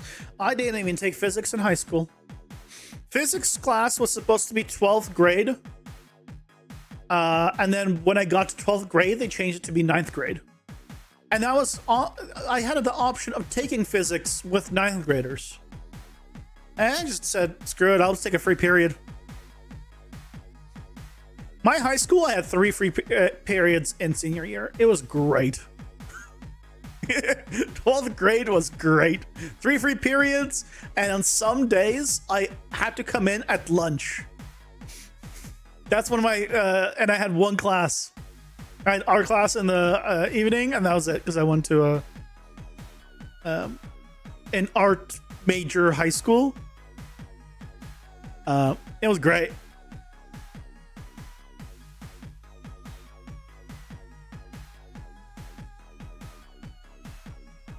We don't even code, but we spend more time making our node traces look clean as fuck.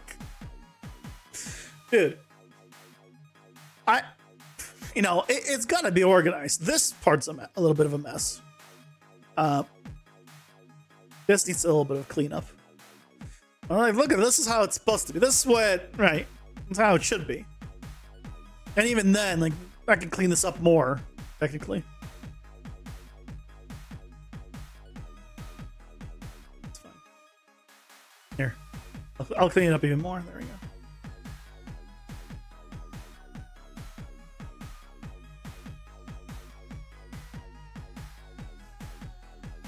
Even better.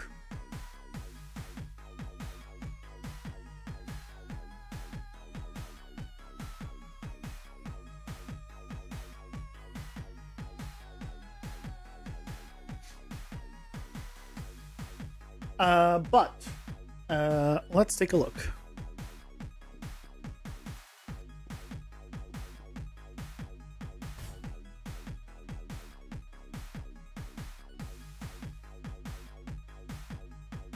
Oh, I know why.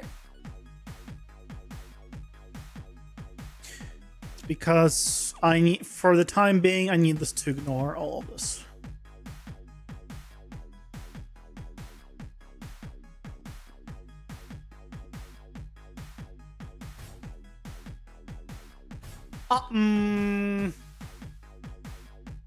Right, but I also will need to turn off. Then I also need to turn off the hit detection. Right, that's kind of also gonna get in the way. There we go.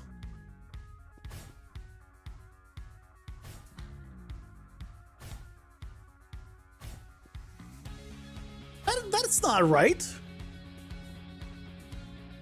That is not how it should be bouncing off. That is not how things... What?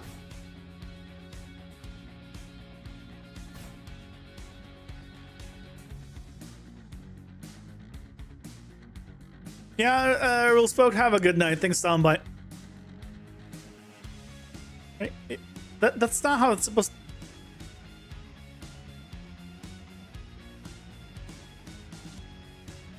If you come in at this angle, you're supposed to leave at it at this angle. It's not supposed to be parallel or a tangent to the normal. What?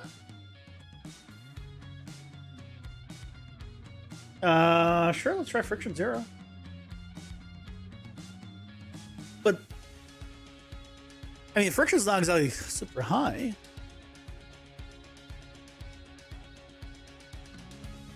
Friction 0.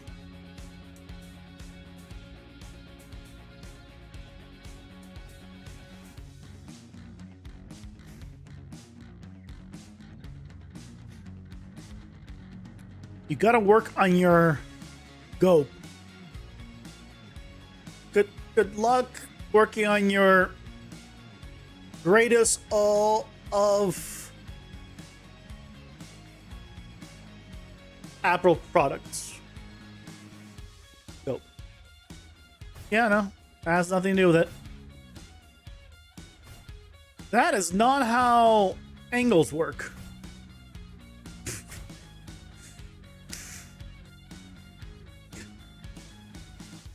That is not how angles work.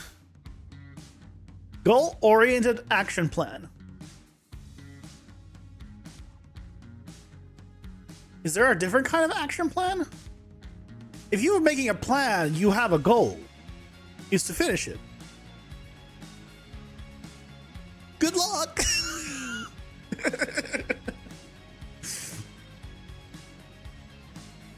Maybe a difference, but it's still way too off. There was no difference. Gives AI a goal objective to work towards, and then you assign them actions. I see. Well, good luck.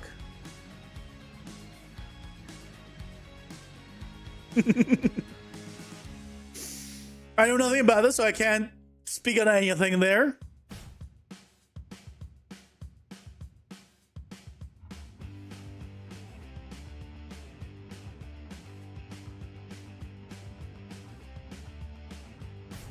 Oh, there. Okay. What?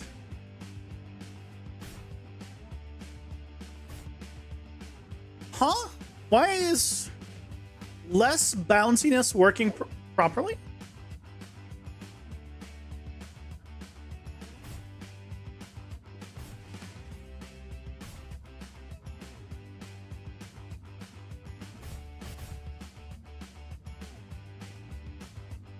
So I guess note to self, don't make bounciness over 1. Okay. Okay, well, at least this is going to be a relatively simple setup. Hold on. Does this work for enemies? It won't work for enemies.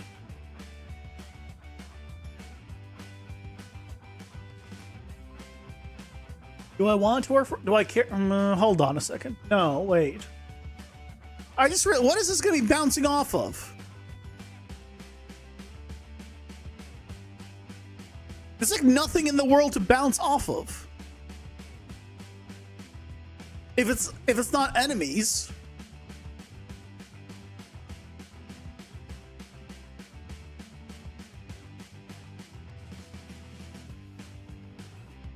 Why would you put bounciness over 1? 0 is no bounce, 1 is 100% bounce. Where does it say that?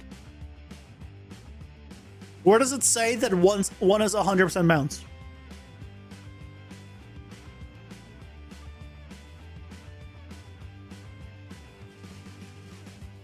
Okay, it says it's there. But why would you want me to read? And also, why would more bounciness make it... change the angle? That still doesn't make sense. Edges of the map? There is no edges of the map. I just realized. I might not end up doing this because there is nothing to bounce off of. Or like, there's not much to bounce off of. It's implied. I mean, the 100% is 1. I always just use 100 for all my stuff. If I want 100%, I type in 100. If I want 55, my stuff requires me to put in 55%. Because that's easier for me.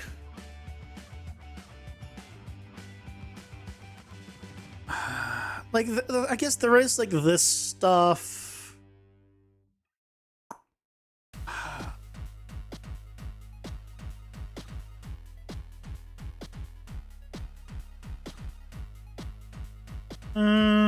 Is there enough? Like most stuff, like most places there isn't something.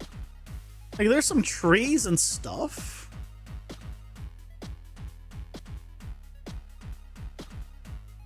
The invisible walls at the edges of the PCG, they only block pawns.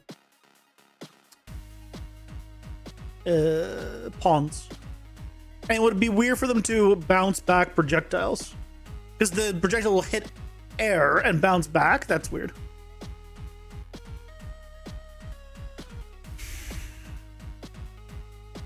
So like there's stuff to bounce off. There's not a lot of stuff to bounce off.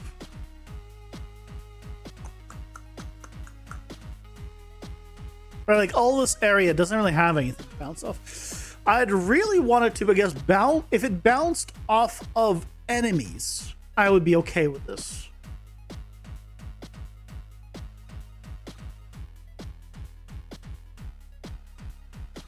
So what we need to do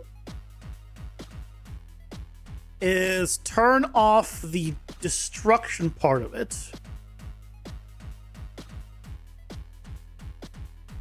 We need to turn off the destruction part of it, but keep the damage part of it. This would be chain lightning. This would be different.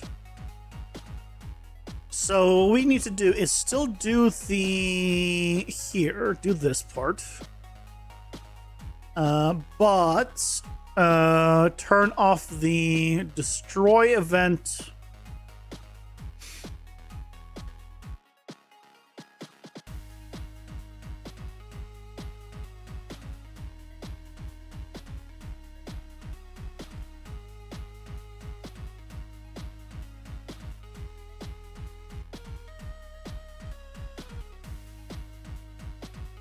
Here.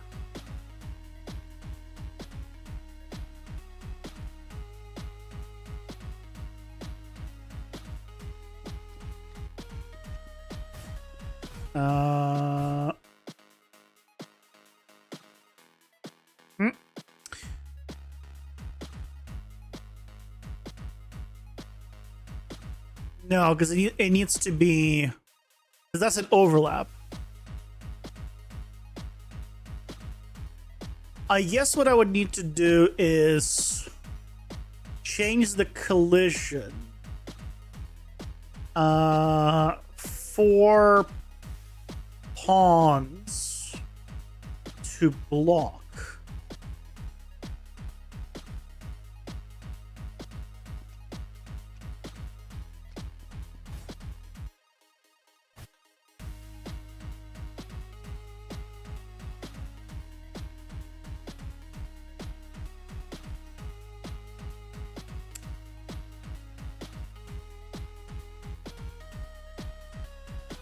But then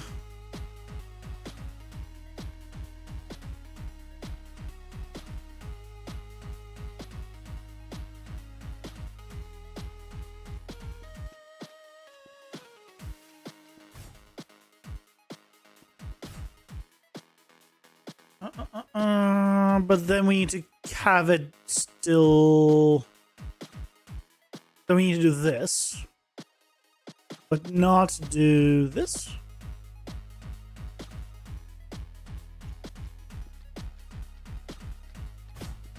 Ah! There we go.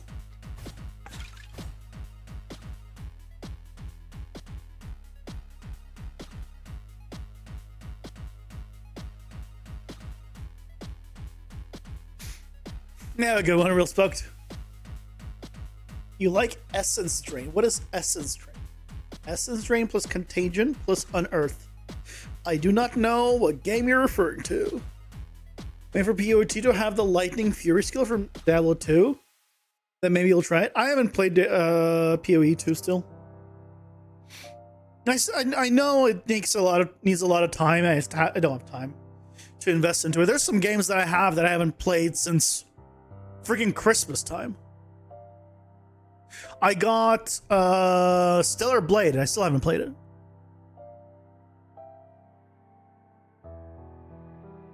But now we have basically what we want, right? Yeah, we have this and we have bounce off view.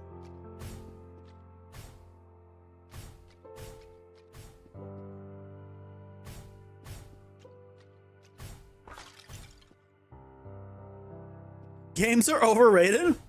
Are you calling my game overrated?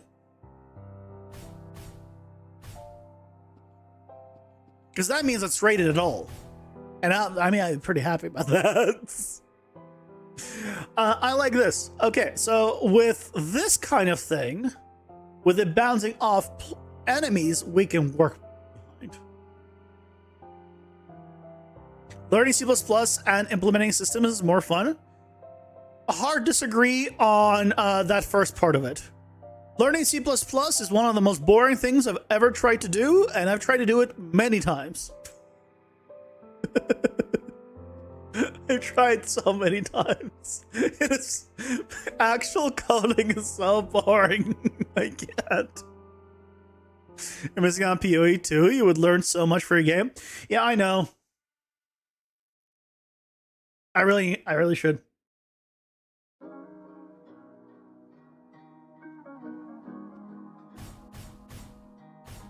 Let's see how this is as in a pack. Oh, that's so much fun.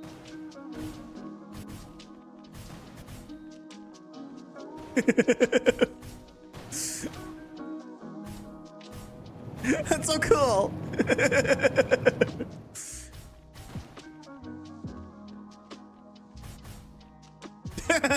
Okay, yeah, we're still doing this. Oh yeah.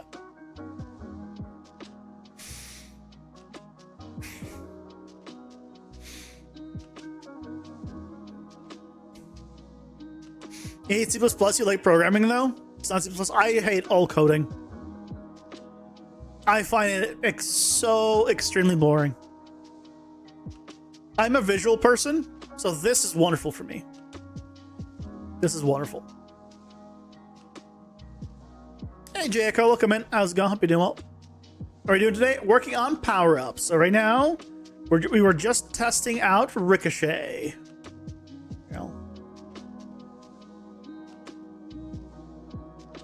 So it seems like that's going to work well.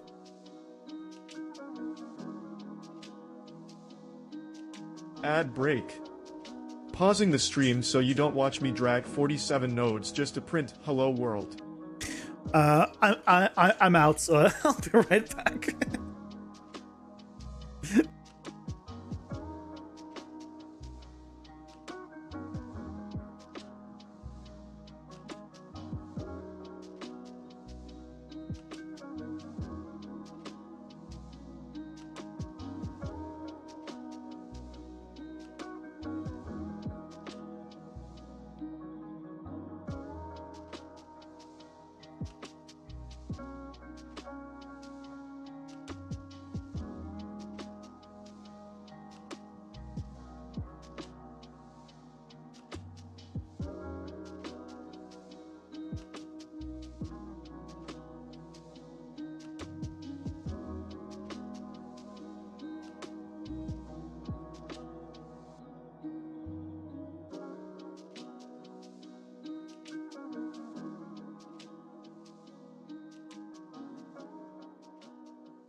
I'm back.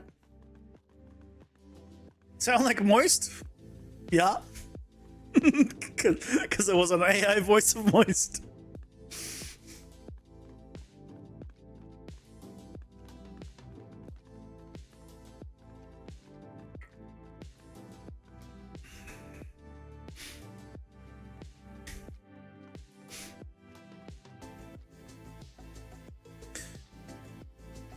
ActionScript 3 was such a good language. Too bad Adobe let it down. Oh yeah, well, I learned about that. What, last week?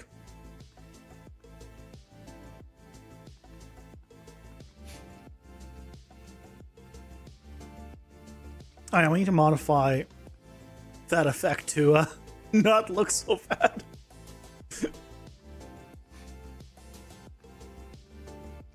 How many abilities are you planning on? I was gonna go till the fields right. I want to over 100, which doesn't include the fact that every ability has 3 tiers, plus a cursed tier, and you can have multiple of them in your deck at the same time. So I want a lot of customization. Basically, I'm making Binding of Isaac in terms of like how much stuff I want. Right? I want Binding of Isaac levels of like fun in that that department. You know, one thing I actually just realized I want to add to the game. Where's my spreadsheet? I just realized I want to add something to the game. I want to have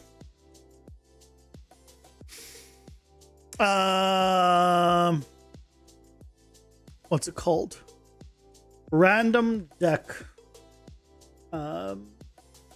option. I want to be able to have a random deck every time I make a run, start a run, as an option. I think that could be a lot of fun. You hate Binding of Isaac? Why? Binding of Isaac is. I have. How many hours do I have in Binding of Isaac? I don't know. But yeah.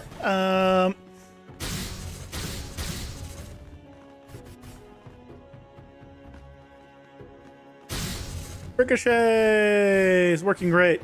Okay, so let's go ahead and actually set this up as an ability so we can have this be like a toggle and have control over this. Sweet.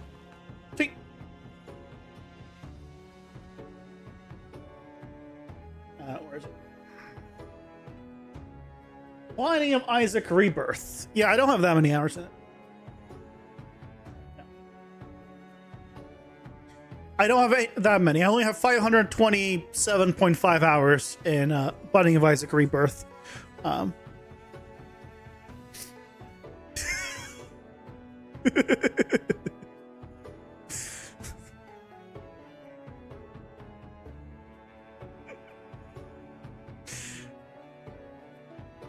how sad he is.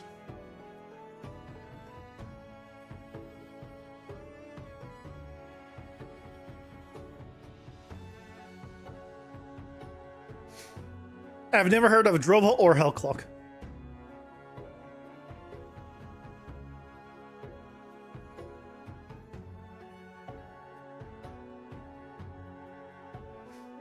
Only 520 hours, he said? Yeah, that's what I said.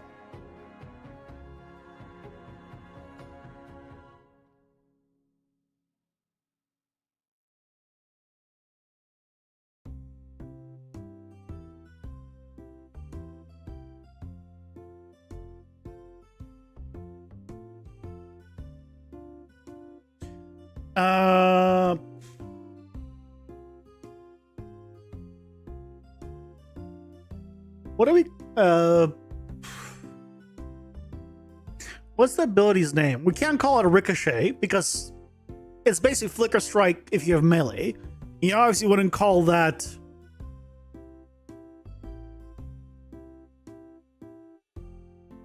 So I'll grab a beer. I don't drink, sorry. You haven't played 525 hours in most of your games?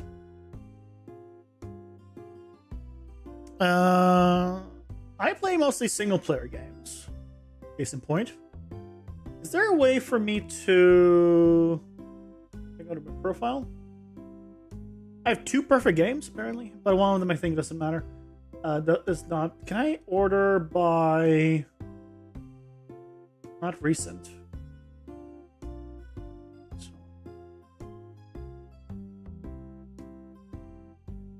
Oh, playtime. Here we go.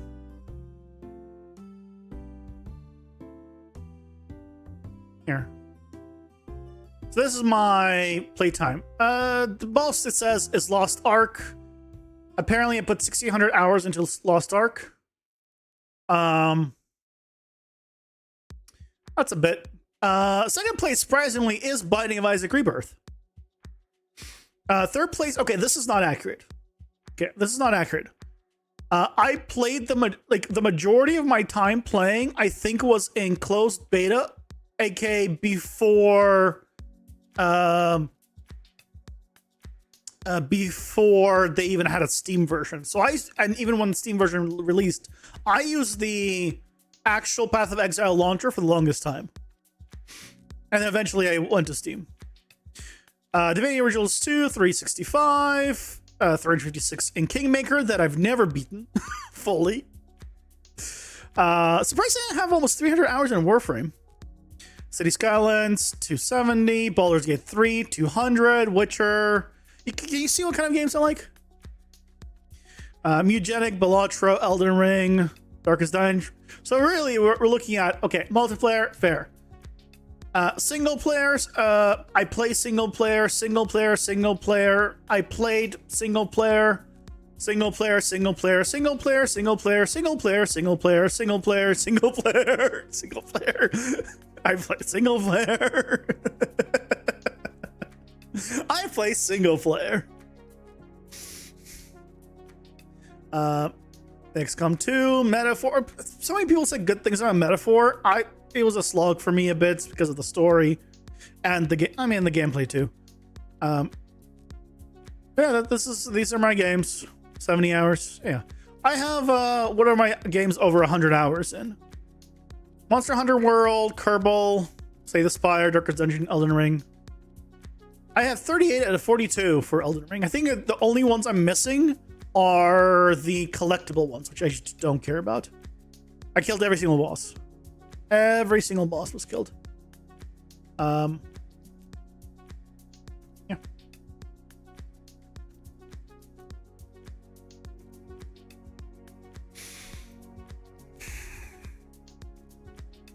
Where does DT cards get loaded?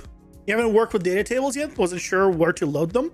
In my case, I load this in the game mode, because that's where all the cards get populated from. It depends on what you're doing and why you're loading it. Just load it where you need it, basically. A gamer at heart. I'm a single player gamer at heart, for sure. Less than 300 in Warframe? Damn, that hurts. A little the game. 1500 on that one for you? I don't remember why I stopped. I remember. You know what I remember from Warframe more than anything? I remember Fortuna, the song, which was after I stopped, by the way.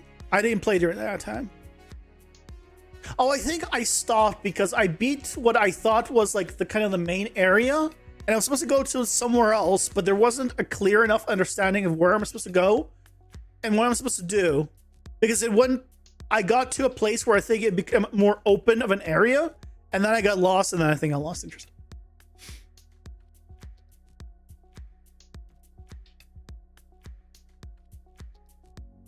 Darkest Dungeon 1 was great. You weren't a fan of the second one. I've never played the second one. I think I enjoyed the first one. I made a series out of it. Fun fact, I cheated the shit out of that first. After I made a YouTube series of it, and I cheated the hell out of it. Some people caught on and questioned it, but they had no proof. But I'm telling you now, I definitely cheated in the first Darkest Dungeon.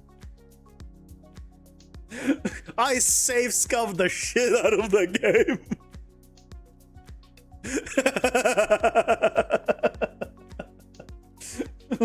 Because I also played. Let me see if I can find it. I played on the darkest. Darkest Dungeon. Yeah, I played on the Darkest Dungeon mod pack, which made it even more difficult. Hey guys, Persian here. Oh god. Oh god, that mic and that audio. Jesus Christ, hold on. You guys gotta hear the horrible voice that this is. Hold on. Hey guys, Persian here, and welcome back to Pitch Black Dungeon. Oh god.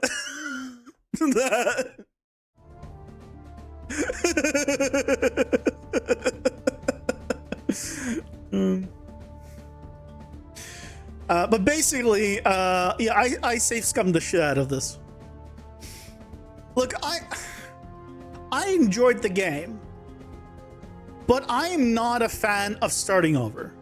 I really dislike it in games.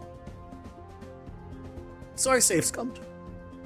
And you might be wondering, how do you save scum in this game? Because it just auto saves constantly? Well, here's the thing. There is a save folder. You make a copy of save folder, and if something goes wrong, you overwrite your existing save with the previous one. And that's how you save scum. As you can save scum any honor mode or anything. It's very easy to do. That's why it's called honor mode in most games. And not, you know, because it's very easy to save scum.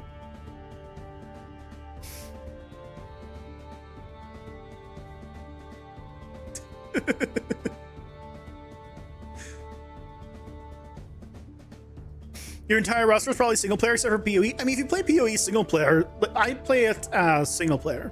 I've never played in a group for PoE. I played a little bit with a buddy at certain points in time, but like.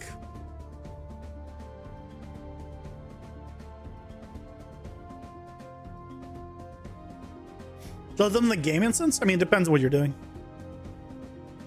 Look up Petite Robo. Why? You don't like playing games for the past few years, so you typically cheat in your game after playing for a couple of days because you get bored of shit? I mean, that means you just haven't been playing the games you've been enjoying. It's fine. I used to cheat a lot when I was younger. Like, I don't mean like that. I mean like when I was like a kid, I would Game Shark, whatever. Like, I don't care. I cheated the shit out of everything. That's how I play games. It's why I'm shit now.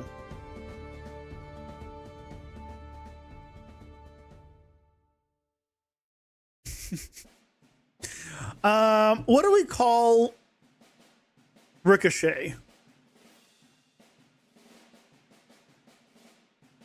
What do you call an ability that is ricochet for projectiles, but effectively flicker strike for melee? How would you...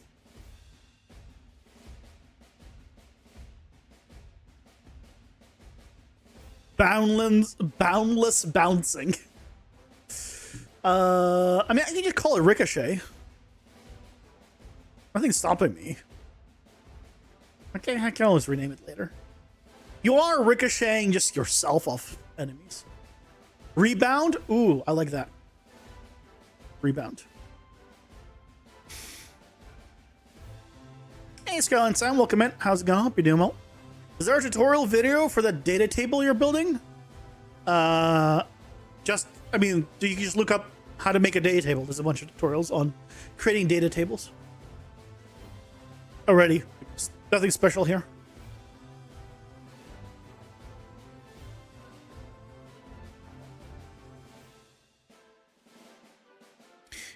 If you load one in, then you get everything in the data tables. You have to make everything soft in the data table and load it in a special way. Yes. That's exactly what you have to do, because if I go to my actual data table, yeah, this is a soft reference for the image. Basically, all of my variables are normal, but the image one is a soft reference because of that.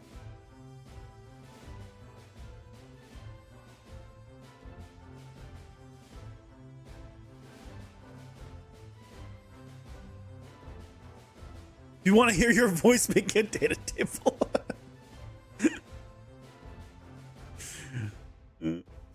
I'll go on real smoked. Thanks, Tomboy. Okay.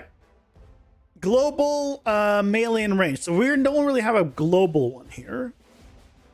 So melee version is going to be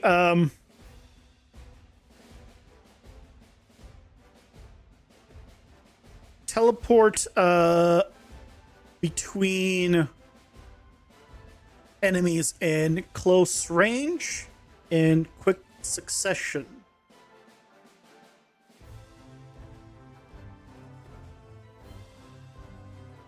How would that work for the attacks? How would that actually work? Because actual flicker strike, you just hold the button, right? It's an ability. Huh?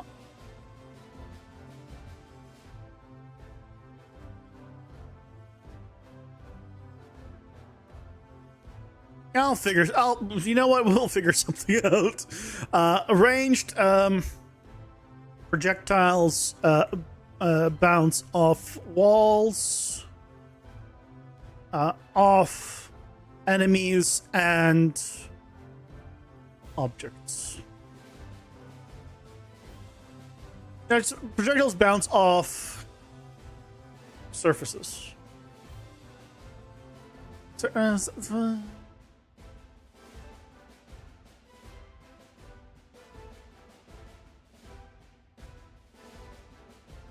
enemies and surfaces. Is there a playlist?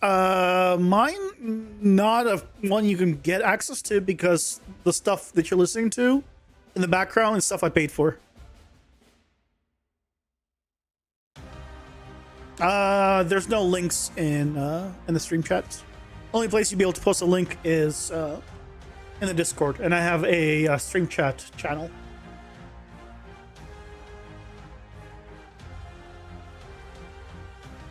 Projectiles bounce off enemies and surfaces. Do we want to modify the damage at all? Probably not.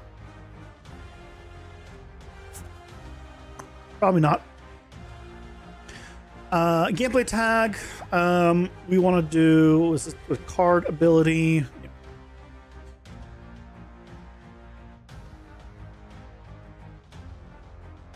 Card ability. Ricochet.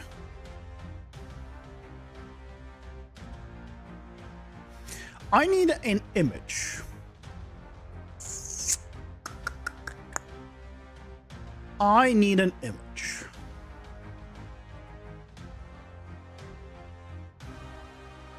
Here's the problem, is I don't have an image. Can we have...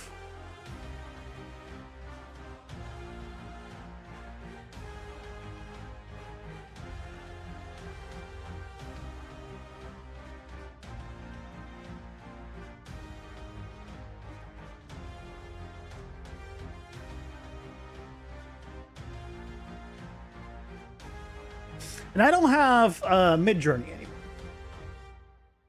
So let's find out if Grok image generation can work. I was doing a test earlier. You know, actually.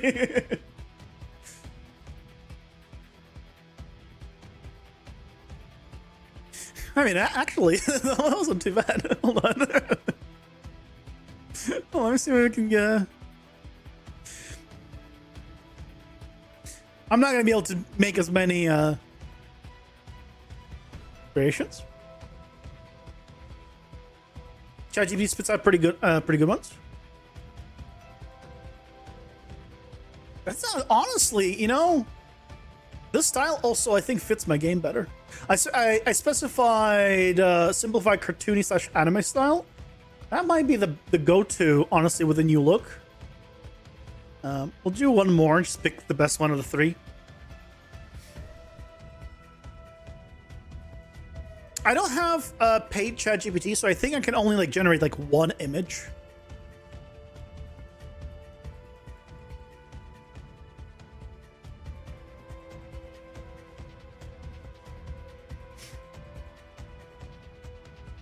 Yeah, the copying of a style for ChatGPT was really good when I last tried it.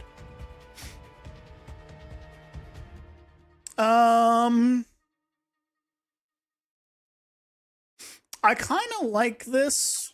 I don't know if I like him there. You know what? Screw it. One more. One last one. I wish you would tell me how many generations I have left.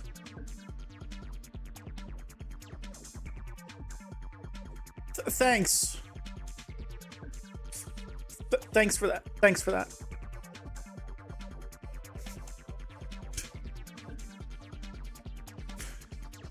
Would be nice. It would, but it's because at a certain point it just says you've run out of Okay, well, screw you too. You know what? Fine. Which one do we want? Which one makes the most sense? I feel like this one doesn't make that much sense. This one kind of works. If it wasn't for like both of these directions. Like the purple, yeah, I'm kind of leaning towards this as well. Okay, let's just use this one.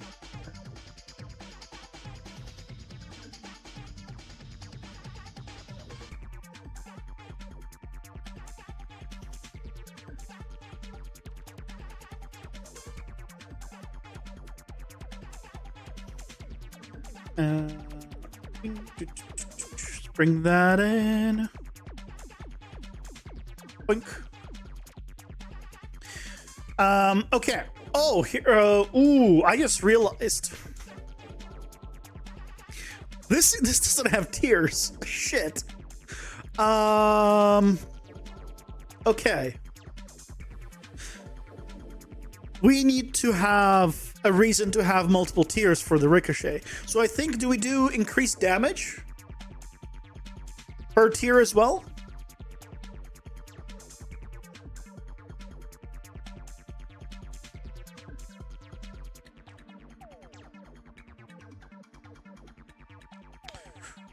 Do we do increased damage per tier as well? Is that how we make this work? Because you can't like have it ricochet less or more. That doesn't make sense.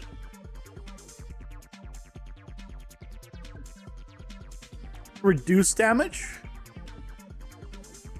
I don't want to reduce the damage.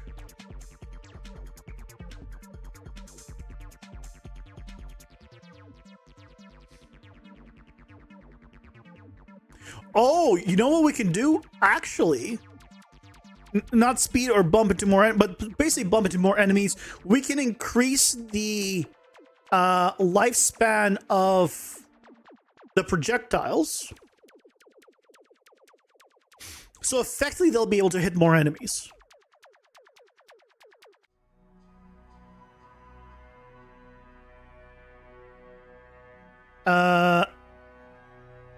Increase projectile lifespan by variable. So we could say, let's increase it by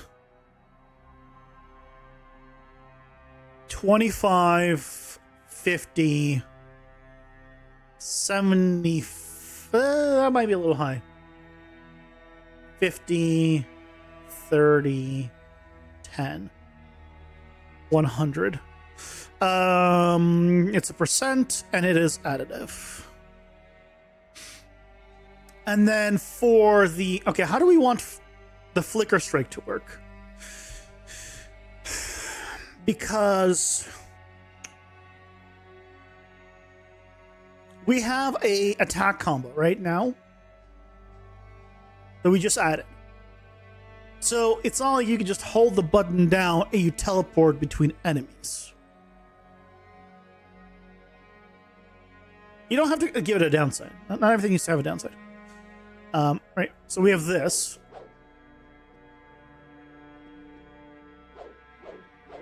Right. Okay, so we have a little bit of a bug here also that I need to fix. I can go right click. It doesn't play the animation, but it does the cooldown.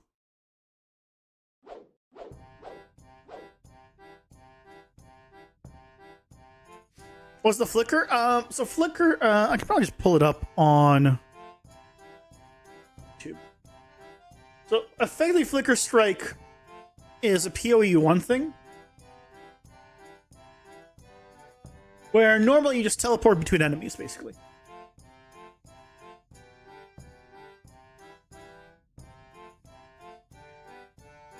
Let's see if I can find some. It's not gonna be like that. But here he's just holding flicker strike and he's just teleporting between enemies. So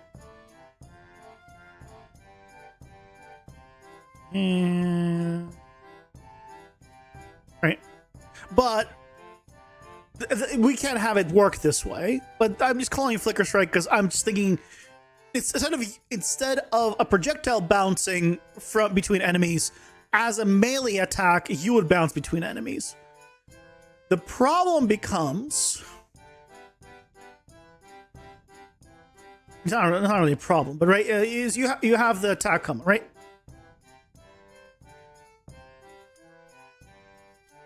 So what I can do is teleport to a random enemy in melee range. Have a good one, Rohan. Hope you're doing. Hope you have a good night's rest. We can do that.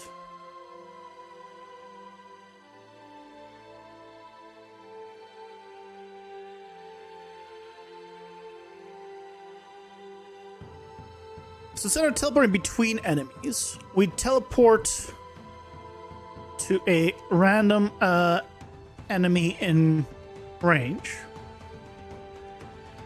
every attack.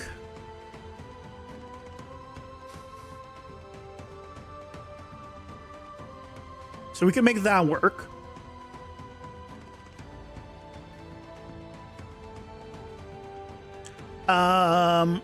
So I fairly will almost guarantee that you're gonna hit them. It might.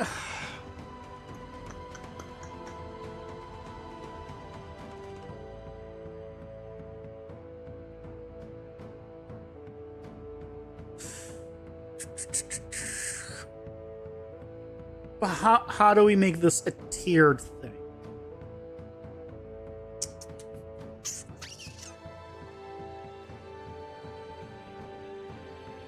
Okay, so I can't increase the duration of the projectile, lifespan of projectiles, because there's no projectiles.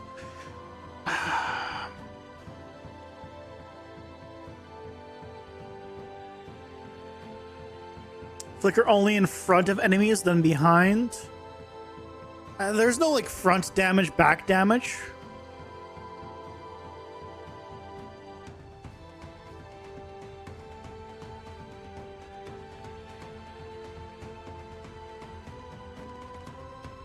Have it and end the teleporter UA.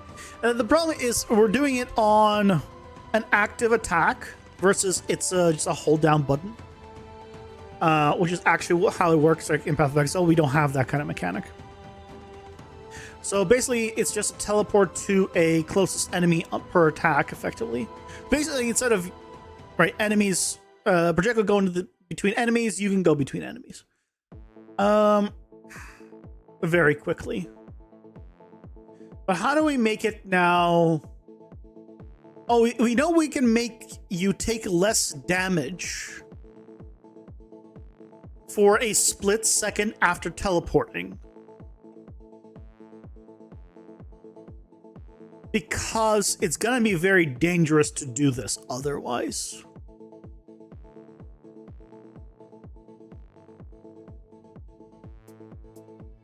So you teleport to a random enemy in range every attack, but you get a little bit of a damage reduction for like, let's say 2-3 seconds. And we can increase the damage reduction based off of the tier.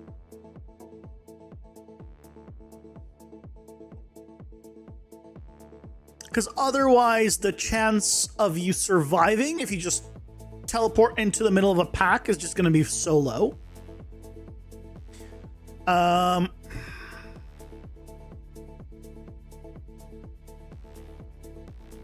Teleport to random area in range every attack. Reduce damage taken by variable 2 for variable 3 seconds. So we do we can reduce the damage taken by 50% here, 90% here. Then we can do 30 and 10. Tier 1 will just do 10. You're more motivated to do higher ones as melee and lower ones as just keep it ranged. That's cool. You didn't know you could reference variables like that in data tables.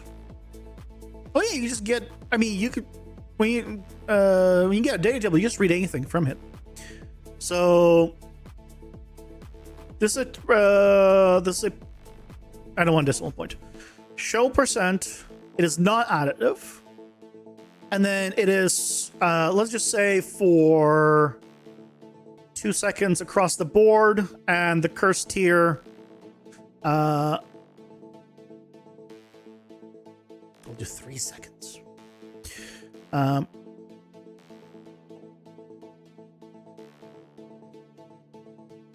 So if we take a look now,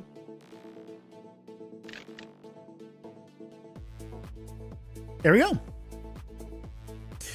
Ooh, it doesn't. I need to change the size of this text scale. Is that what it is? Does this work? Where is it? Text scale. I don't remember if I said this is actually working.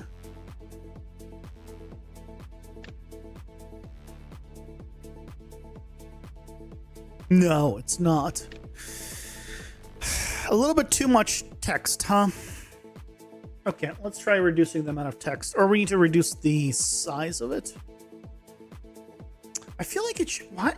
I feel like I designed it for 3 lines, no? Text is fine. Nah.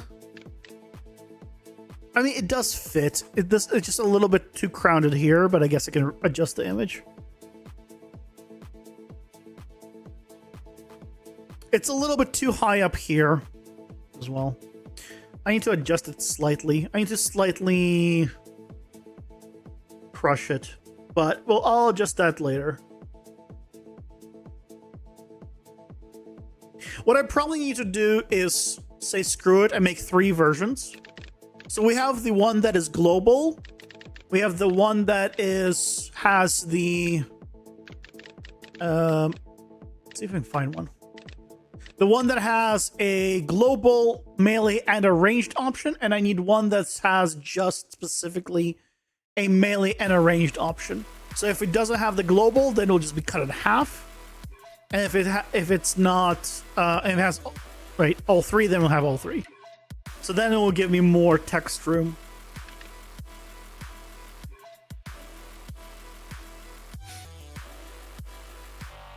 That's fine. Okay, but there we go. That's how easy it is to create one of these. So you can see here the 10, 30, 50 seconds. Right, all of that is set up. Probably need to adjust some stuff. I'll deal with that later. So. Okay, so the next thing to do is to actually make it it's out of your realm, so no helmet. Oh, you're good. The next thing to do is actually to implement it. But for reference, where's the data table being used? If I want to show it in the game mode, well, I can put it in the cards. Here, I'll show you kind of where it's being read from.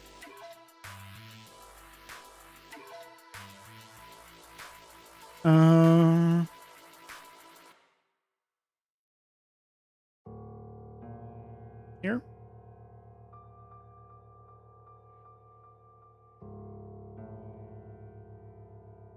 Yeah, so here I get the data table, and then from there you just have the struct.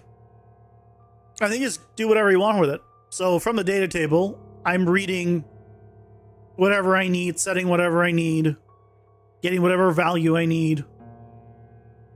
Now same thing here, like I can then put in the tier or whatever, you know. So you get all that information in the data table.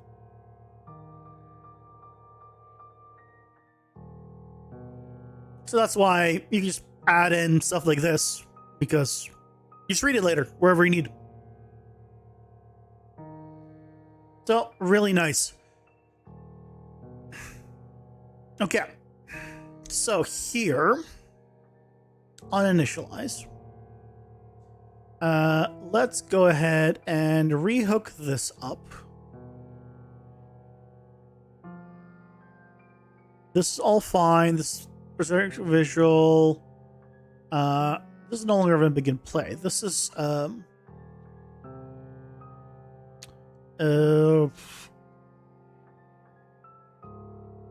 plop projectile.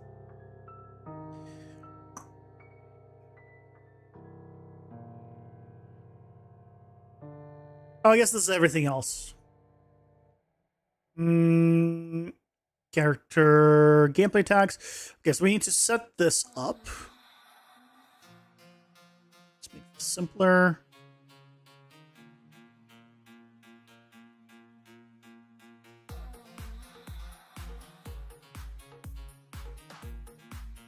This is where I implement the projectile ones. So here, for example, I can check if I have what's it called? Oh, my brain's not functioning. Huh? What's the thing that I was just making? Ricochet. Check if we have ricochet. Promote to a variable.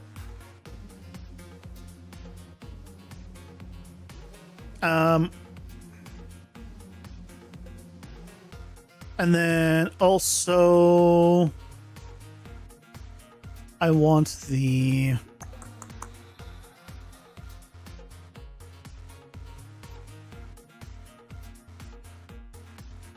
wait, where's the oh, it's on the data asset.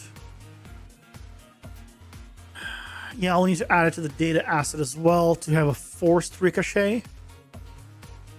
But, I mean, at the right moment, I don't need it. Because that's what tags are for. Dang, wish I used them. That makes it easier. Basically, you just, tags are basically booleans. I don't need to save it as this. This just makes it easier for me to, instead of doing this everywhere, where I just check the variables, I just say screw it.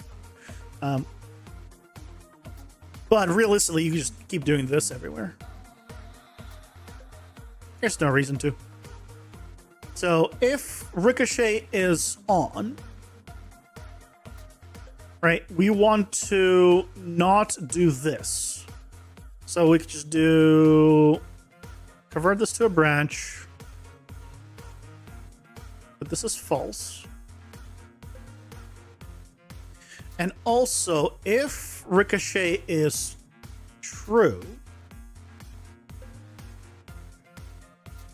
set collision response to channel for pawn needs to be on block.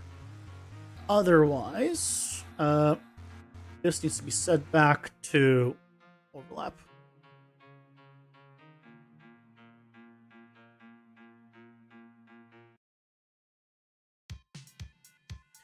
Just in case, I'll have it in both directions. In case somehow we lose the tag. I shouldn't need this, but it's fine. I shouldn't need this. It's fine. Okay, so that should be everything we needed to do, right? Because then from here, it just does all the normal stuff. We just never destroy. So let's take a look. Let's see if it works. So this is why are we not being destroyed?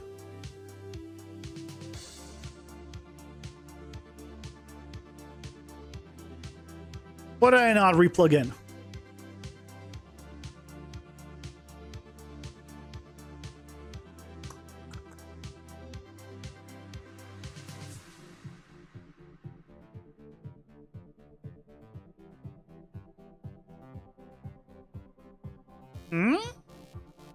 Oh, right there.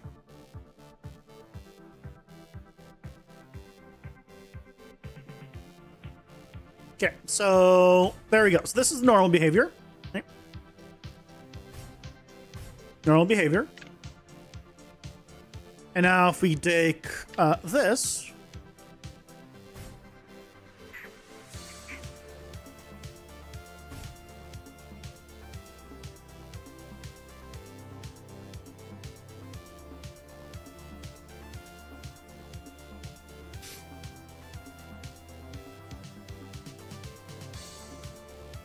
Oh, I also need to set you and you.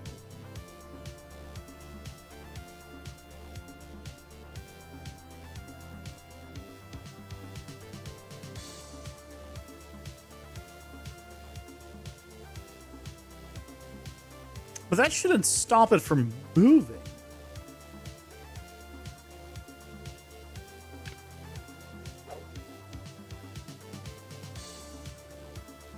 Oh, there we go. Yes, it does. Okay, so now let's take a look. So, normal.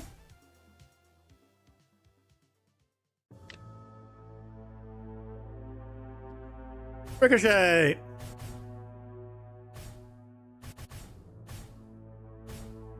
And bounce off me too. Nice. The only other thing we need to do is still store the amount of the power up we get. So we need to store the projectile bounce one as well as the other one.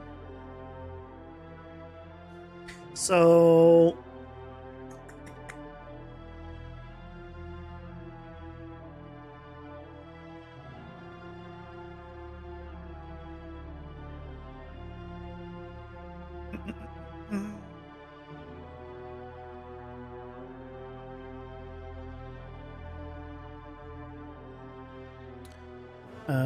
car power fair.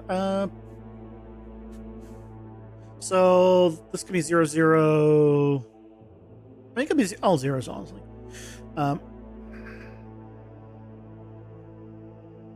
Because it shouldn't matter unless it's true. So game mode. No.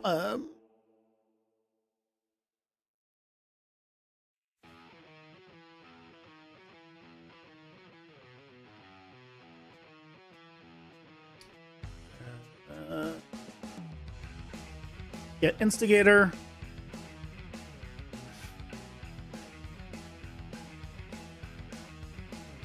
Get the power up values for Ricochet. And what we want to do is take the variable 1, I believe. Yes. Increase lifespan, yes. Where's the lifespan?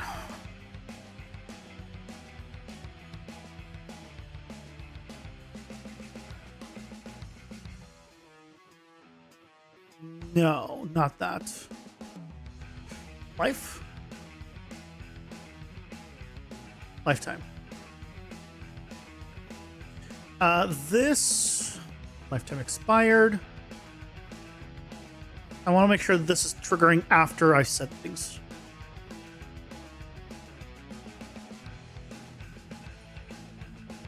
So this will trigger here, which means, yeah, I can do it here just fine.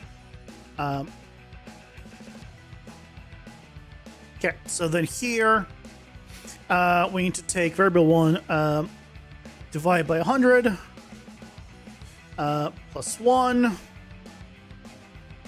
and then multiplied by, get,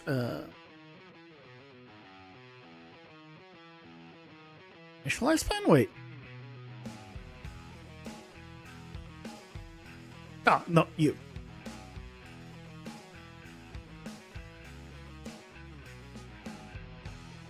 Get you.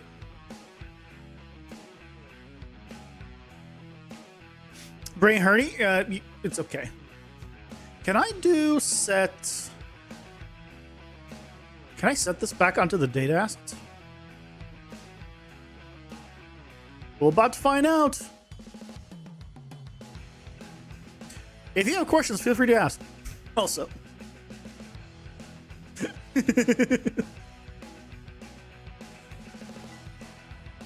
Okay, let's take a look.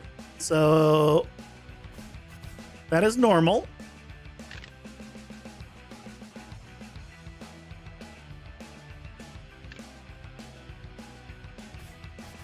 That doesn't seem like it did it.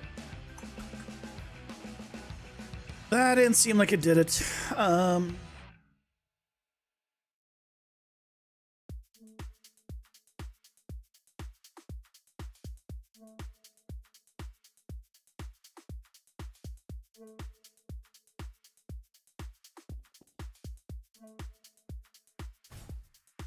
This is one.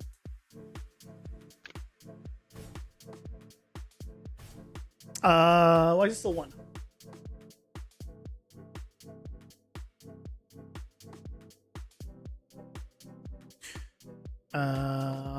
Is this reading anything?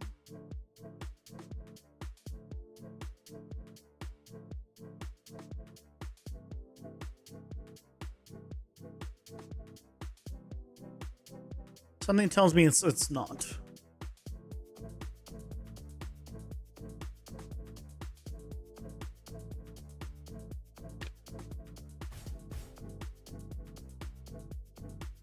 No.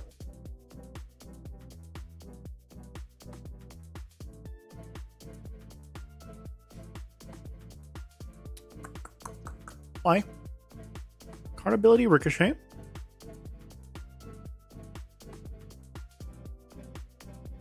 Why no read? Card ability ricochet.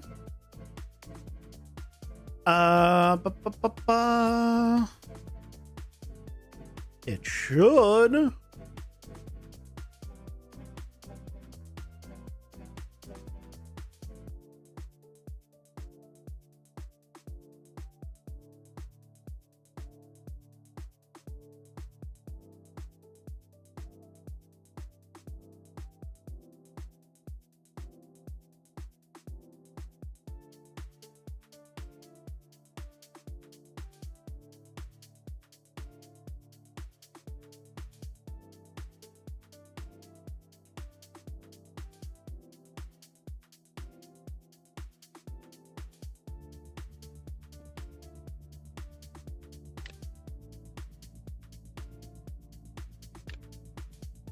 Well, it does get it does get it. Okay. So it gets that.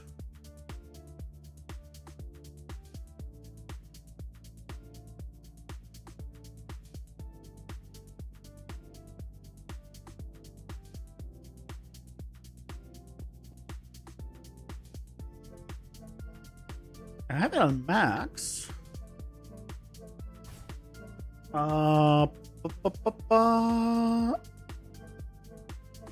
Are any of these going through? Are any of the values going through?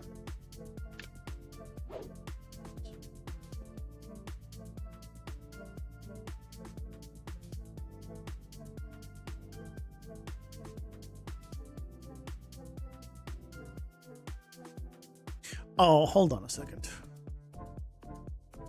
EP player. Abilities. No,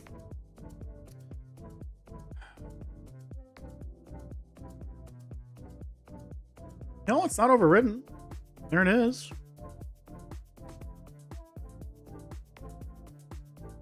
What's going on?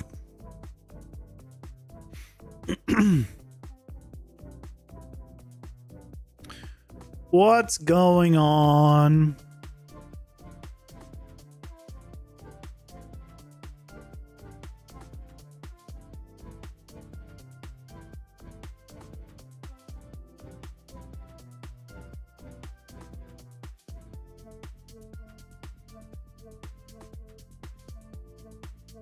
Why is it not getting any of the info?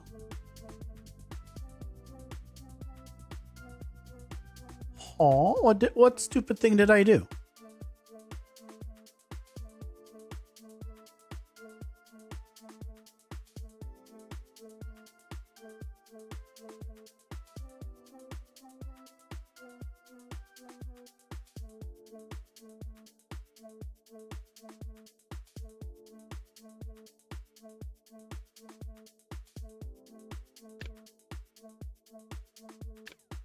Okay, so this is true. So it has found it. Good.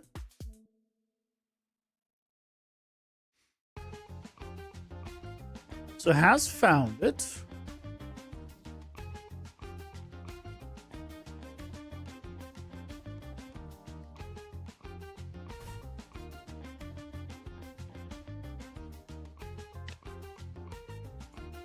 It has the right value.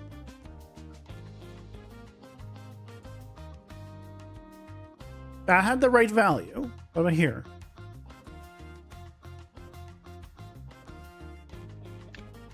That has the right value as well. Wait, what's going on? That has the right value. That has the right value. So then, why do we not have the right value here? Because this is correct. It is giving me the right number. 100. 110, 100, 190, 124.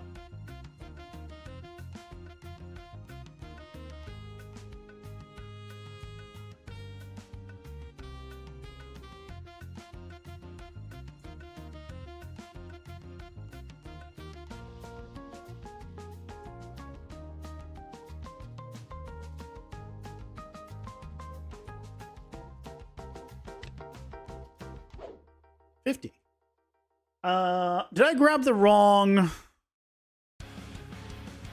Maybe I just grabbed the wrong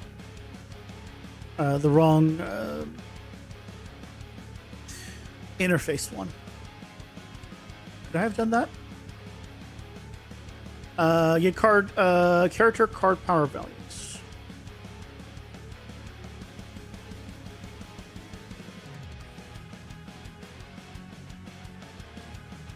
It would be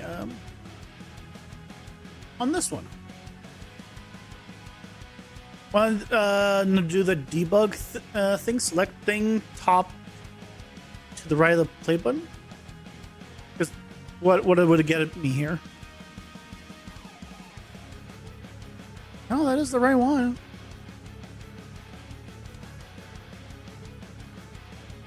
Oh, it's probably because the problem is not that.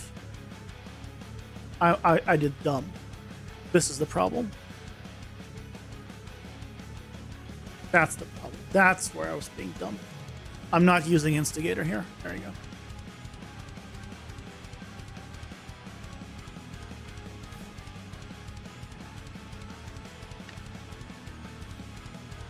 There we go. See, now it goes further. Now it's going off screen. Well, before it would not. There we go. Stupid. Oh, hold on. Let's do it here. Why is it going? Why is it still going off screen?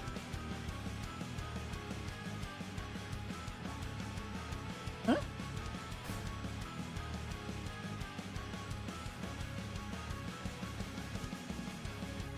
Now why is it completely still going off screen? Anyway, I'll debug this tomorrow, but that was all I was doing. You can check all the variables fairly quickly instead of print stringing. Because it's a pain in the ass to use and doesn't tell me when I want it to tell me. And I just need it to, yeah, it's just easier for me. That's all. For me, it's a lot easier with a print string. It's more intuitive. My brain happy. That's all. We'll debug this tomorrow. I think it's working, but I think the distance is too high now. Somehow. We'll figure it out. And then we'll figure out how the hell we're going to make the melee version. And then we'll have a new ability. Yay! And honestly, if I might swap the art style for all of them to be like that. It depends on whether Rock will cooperate in that style for all the attacks or not. We will see. But nonetheless, we continue tomorrow. And I hope you all have a fantastic rest of your day. And I'll see you guys then. 6:30 Pacific as always. Hope you all have a fantastic rest of your night. Take care. Bye-bye.